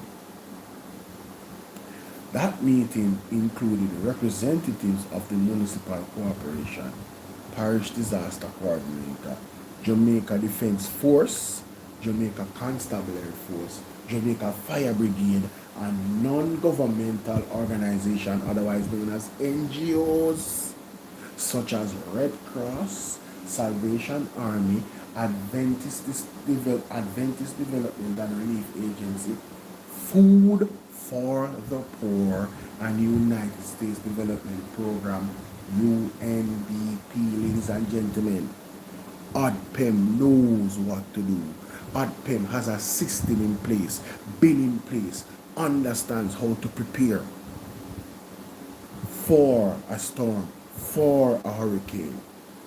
All of those entities are centralized within where? The National Emergency Center. The National Emergency Operations Center. All the stakeholders were there, and they had a meeting and planning and organizing. So when Andrew come out and say there was gaps and he wants to fix the gaps that he sees, are the gaps fixed? Is Odpem operating better than it did before? Nope. That's my opinion. Nope, I don't see it. So we have the same problems. As a matter of fact, it's worse now because so much money is gone into Odpem. This is the biggest disaster we've ever seen that hit the country. So the actual negatives the actual potential negatives has skyrocketed under Andrew Holness because he has not plugged those gaps. The gaps are still wide open and they're getting bigger. $59.9 million. Not properly documented in inventory. As the goods are, come on. What are we doing? It goes on to say that, so we got those presentation in terms of our state of readiness, looking at our infrastructure, looking at our humanitarian process, and looking at our overall national response process. Mr. Thompson said, he noted that a critical part of Odpem activation process is to ensure adequate disaster communication in times of emergency. Say that again. He noted a critical part of Odpem process is to ensure adequate disaster what? Communication. Does people sound like they needed Andrew Holness to intervene in Odpem? Enough. And because the whole of the money I got through there, all of the relief, all of the goods and services, and enough. And the money in Jamaica, the money, right? As much as the agency is currently going through its radio protocols to ensure the National Emergency Response Team is on the correct call group. So them are fit, they make sure so them have communication tight, right? Mr. Thompson said that preparations have been ongoing since the start of the hurricane season. So it's not just since Melissa come, them been prepared. So the planning meetings will continue as we go into the weekend in order to ensure that we keep the country in a state of readiness. And we are putting in the necessary protocols that are needed to ensure that we are protecting our people, he assured. The Odpem Director General encouraged citizens to continue to prepare and to put themselves in a state of readiness for what will come over the weekend. Come on, bro. Come on. The man them have something called a National Emergency Operations Center. These are the biggest part of this now. Because I was asking the question, so hold on there. You're telling me Odpem, a disaster preparedness management, right? Office of Disaster and Preparedness, emergency management. Don't have emergency management, don't have preparedness. They need Andrew Holness' office to make that happen. You're telling me that these people are incompetent and we're working and operating in the space that they're working. Well, if that is the case, again the question is, what has changed? What has changed, Jamaica? Tell me. Please explain to me what has changed. Right? I mean, I go to one next article with the Auditor General because these people really take us for idiots. They really take us for idiots. Right? So Odpem again now get caught in a hot water now. Why? Because them go make Darrell Vaz give them directive figure order. When they call him, they don't call it something them people, sorry, have a brain fart. The Starlink them. Them go make that man give them directive to go order Starlink and build Starlink. And then Andrew Holness comes out now. Oh, wrong and strong and if it means this and listen. Alright, so TikTok. We see Andrew Holness run out. See? And I try to defend Darrell Vaz about bureaucracy.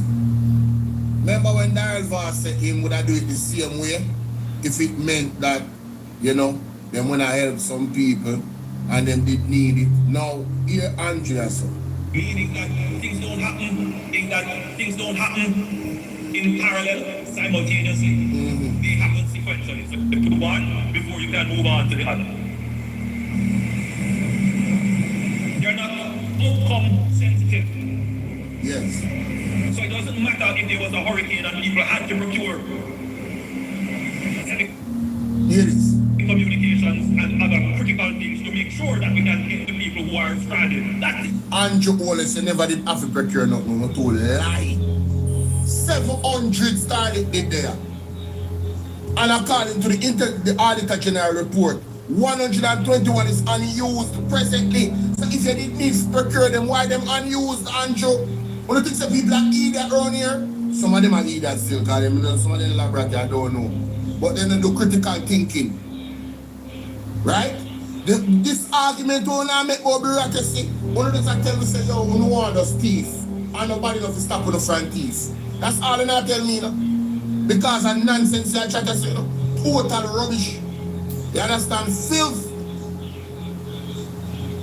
Right? I gaslight, you know, I try gaslight people. If me have 700 starting and me need to procure 200 more, why is 121 of the 200 more than 50% unused? Who never need them? Simple black not mathematics. Hashtag stop black not thief. Who don't want to follow the procurement rules and the bureaucracy because we can't toe the line. The potential of crookedness and theft is open. So you and Darrell Vaz are someone who wants to operate based off our own attack. Because him say him would I do it the same way. Because him say him don't break no rules when him broke the rules. The law is very clear. And we can't challenge nobody upon that are facts. No one wants to challenge the bureaucracy and speaking that the bureaucracy is the reason why things are not moving fast. That is like saying, you know what? I cannot be disciplined enough. My bad. To follow the rules and still maintain a high level of efficiency in my productivity. I am a failure. That's all you're saying. You are a damn failure. Your government is a failure. Talking about, 10 times I could do things 10 times better. 10 times where? We don't have drill, we don't pay for $31 million and it costs 4 and 5. Hey, let me tell you something, man. You know, lift up and hey, Where's the lie, ladies and gentlemen? Where's the lie? Somebody send me something. What is Lord of mercy? What should I say? You didn't answer it? Your answer was insufficient. Sorry, well, tell me what the answer is, because I didn't hear your answer. So if you can clarify that. Minister? It's not, the person will not be assessed. It's more looking at the collection date rather than an assessment date here. It's not about assessment, it's about the collection. What is she saying? Member Golding? Yeah. The answer is very unclear about it's a form of collection. I don't know what that means.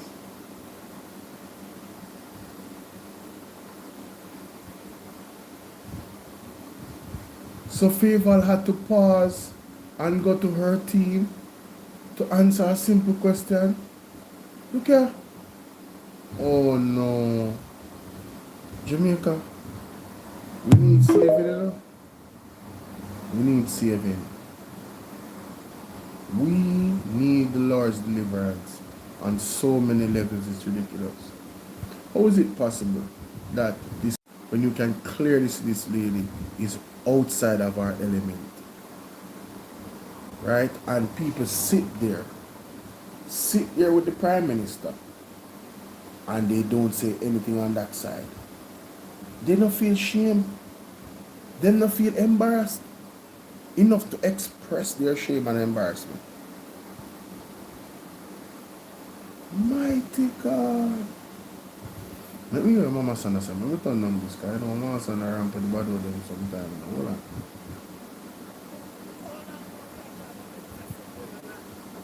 Let all the same panic. Look how long we are talking about this, and to let all the same Melissa Sylvia Land, and she never come say nothing. Oh.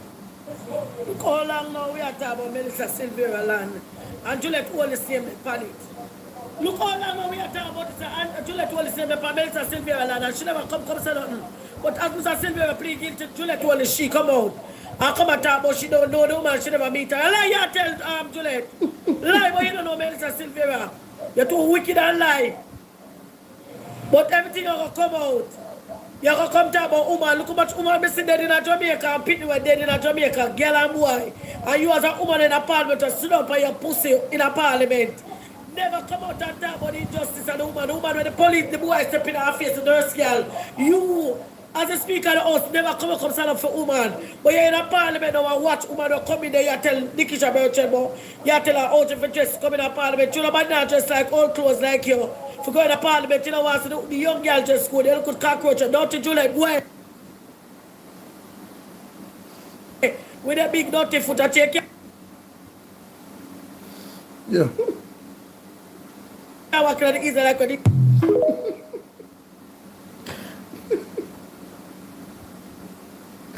Yo, she not cuss no bag about what they so like she know she actually down there they actually clean. Big up Mama Son. Oh Jesus, Mama Son, oh God. Mama Son has no edit. Mama Son easy though. Oh my God. No, but seriously. I found it very strange that Juliet came out after the man pleaded guilty. Y'all didn't find that strange? Yo, I don't know not about the case, brother, but we hear the rumors in the street about Juliet being calling in and this and that. I never spoke on it, right? But at the same time,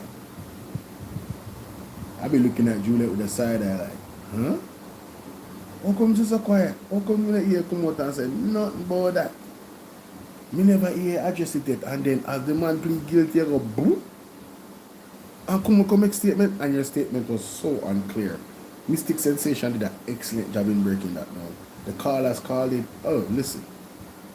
All we know, based on what Juliet Holness said, we have more questions now than ever before. Ever before. You know what I said? No, ladies and gentlemen. Speaking about Mystic Sensation. I have to go live earlier morning, you know, because I don't have any video set up. I have to go live in the morning. Alright, so you know say we are going to want to put more time and then we move. Alright, watch out. But like I show the video, because you never know with me, because I'm going to tell you that the next thing I feel next 2 hours. Zine, I can share the video, guys. Look like everybody gonna them bed tonight. My TikTok. Everybody on YouTube anyway. A TikTok alone are going with that thing right now. TikTok going like and share it there, man. They know something there. Anyway. Okay.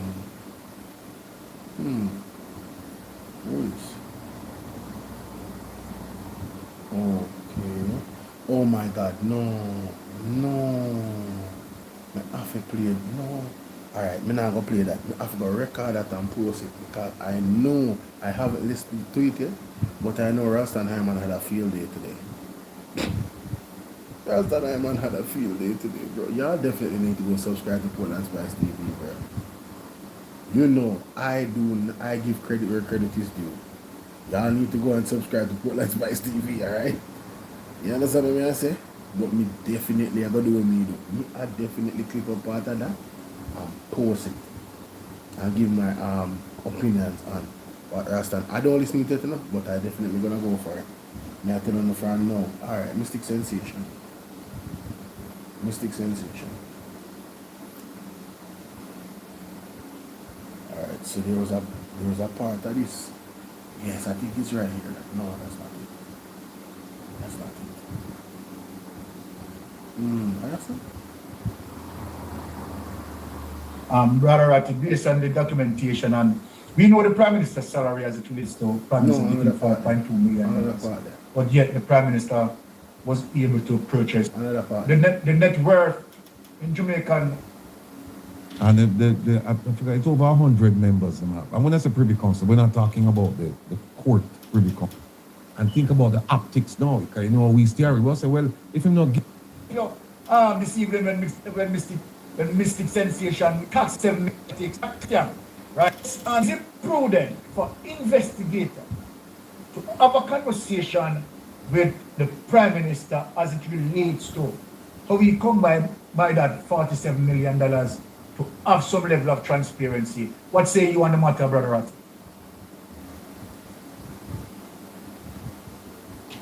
I'm kind of surprised that they didn't ask him previously. And then what was asked, he's really entrenched in the things that he's saying. So it's hard for people to really reason with him and get truth out of him, because he believes the things that he's saying. He said him so many times, and he has no choice but to believe them.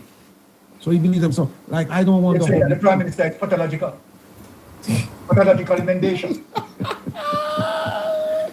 I don't worry how this man sleep. I don't worry how this man sleep. I really don't. Because he believes in the things that he has said. And so it's hard to convince him otherwise.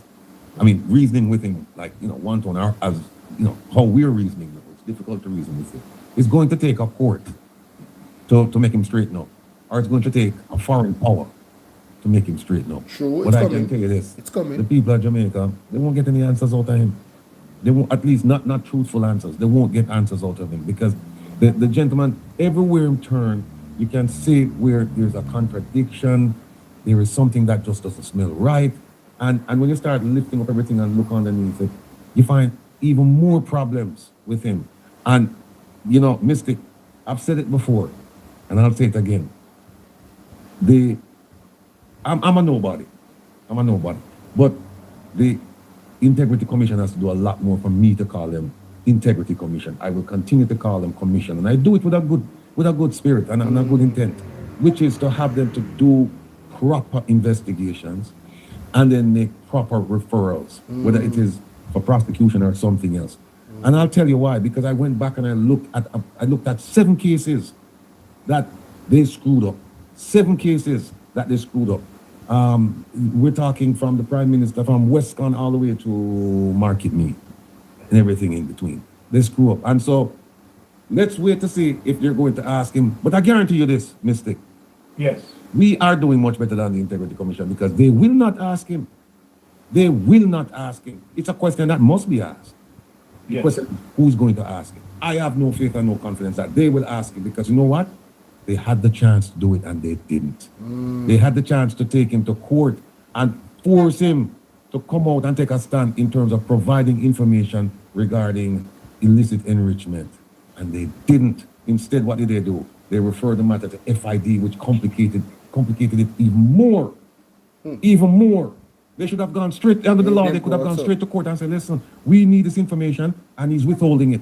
Please tell him to comply. And the court would have granted the order. I know what would have happened. The Prime Minister wouldn't have provided the information. He would have challenged it. And think about the optics now. Because you know, we stare, we say, well, if I'm not guilty or something, why am I fight them? Just give them the information. Yes. But they didn't. They choose another road. But it is what it is. So we will ask the question, and I can tell you, we won't get any answer. But we know the answer. Ratty, let me ask a question before you. I'm not even that. Yeah, and in a walk one. Just, yeah. quite despicable. Go ahead, Brother Ratty. Yeah, I mean, between you and Melting Pot, there's not much more to be said. I mean, you make all of the pertinent points, and I just hope the people watching, and I can see from the chat that they get it, they understand. The only thing now is what we're going to do with all of this information. You know, we just don't want information overload, we want action. I am not surprised by these things that have and continue to take place. In fact, I remember one time I'd asked whether or not proper inventory was done to account for the seizures, the drug seizures.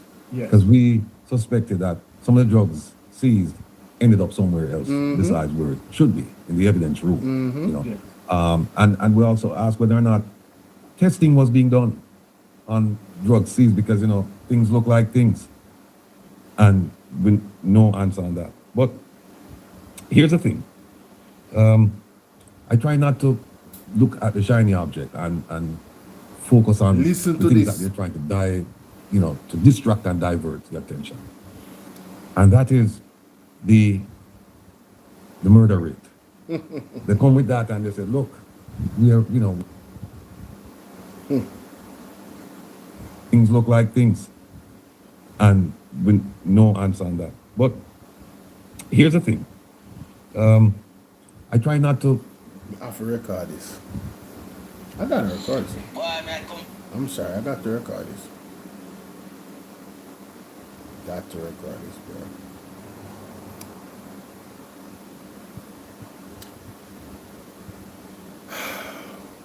So, ladies and gentlemen, I have to record this. I have to, trust me.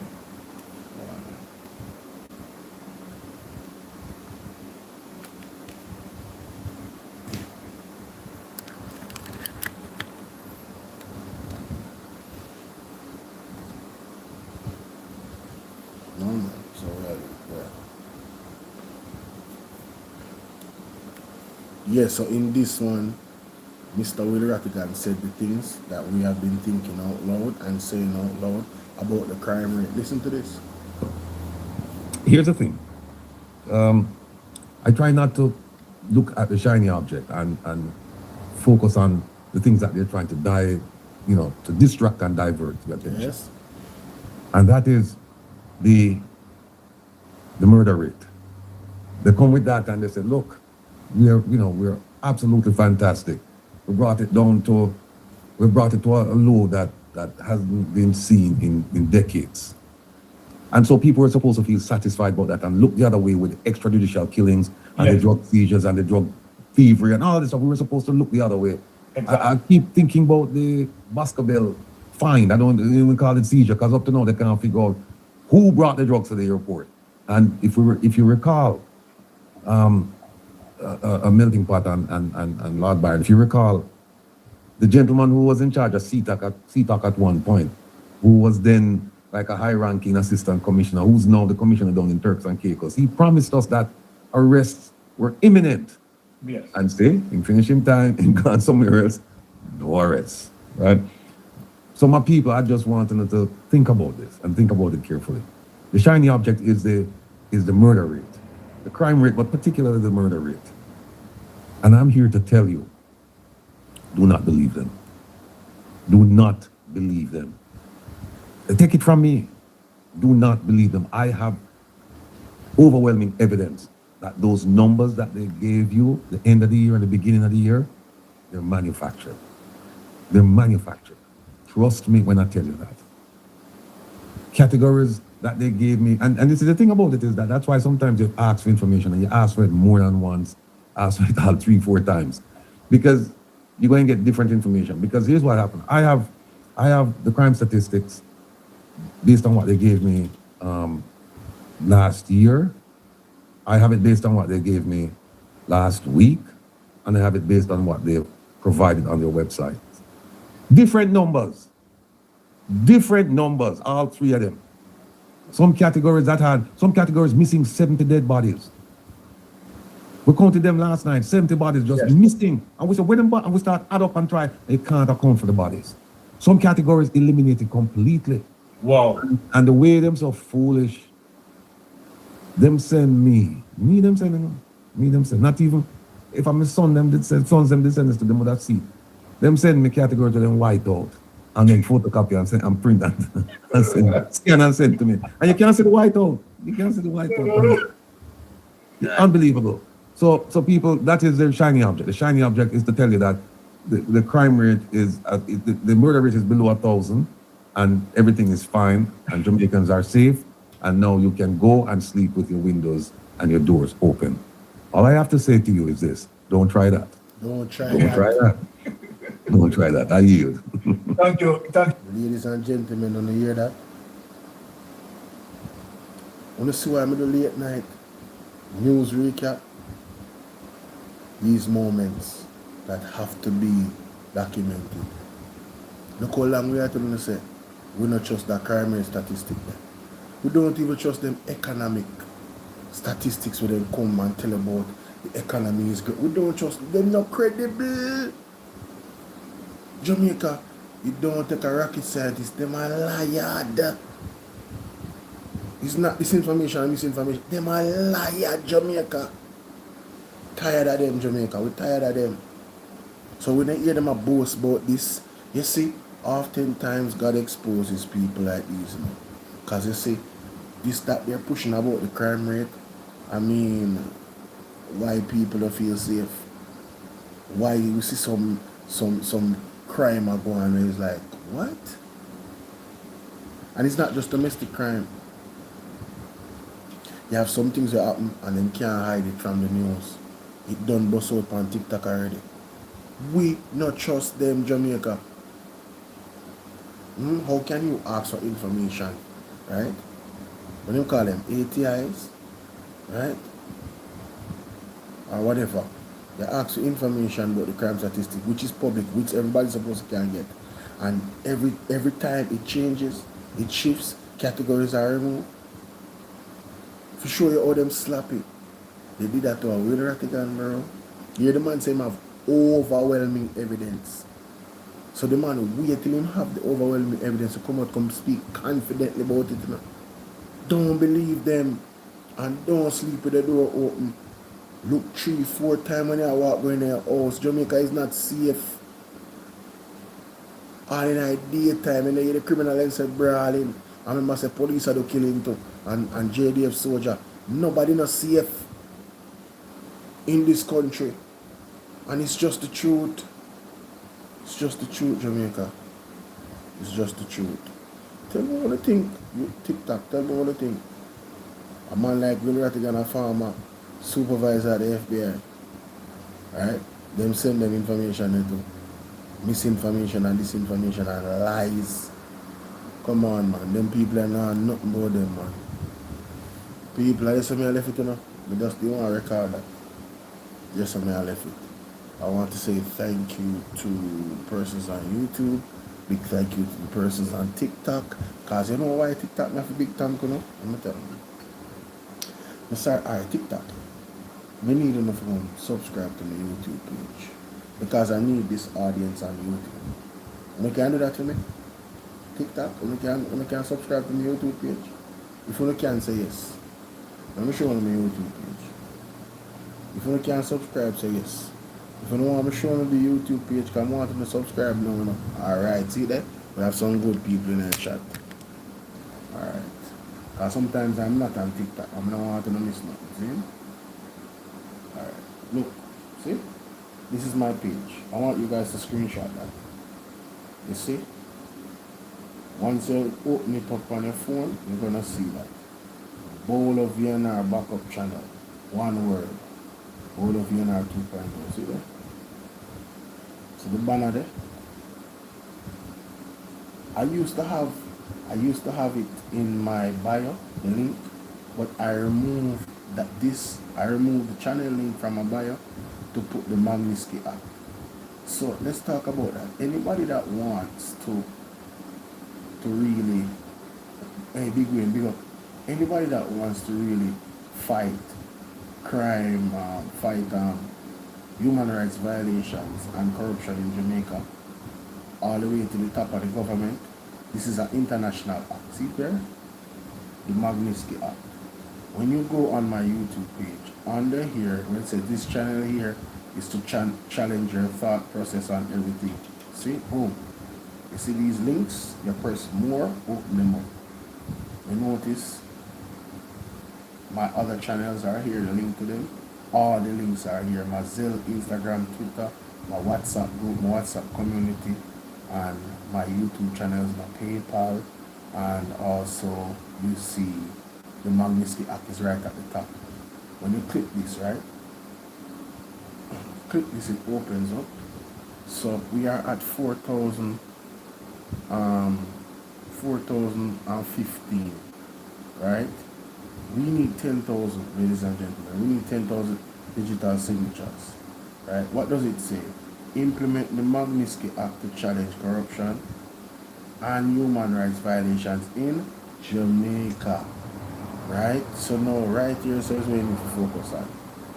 When you're gonna sign this, you're gonna put your name, your last name, and your email, and you sign the petition. When you go to the other page, it's gonna say to donate. Do not donate. Click the other option that says I'll share instead, ladies and gentlemen. Alright?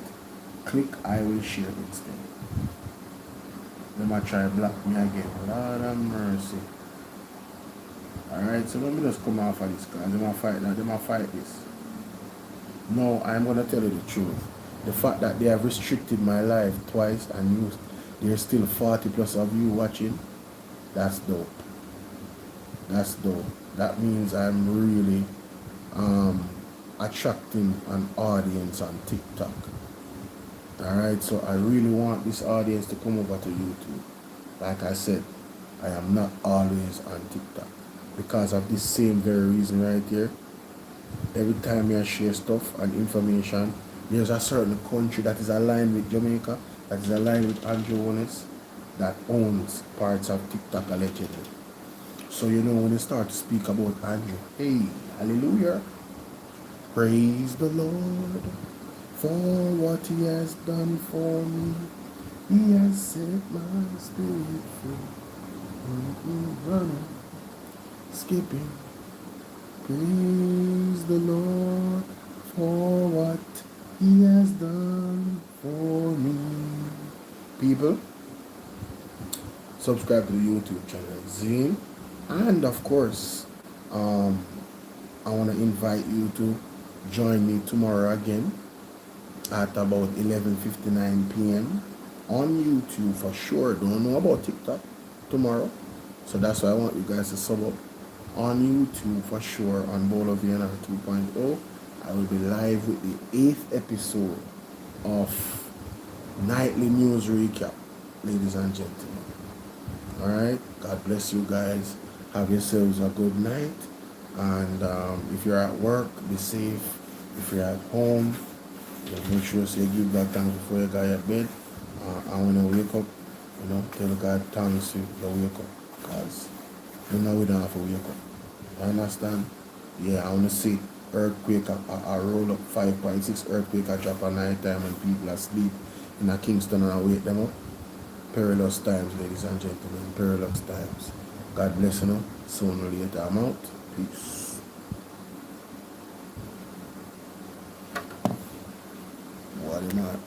Look more YouTube. Bless you here.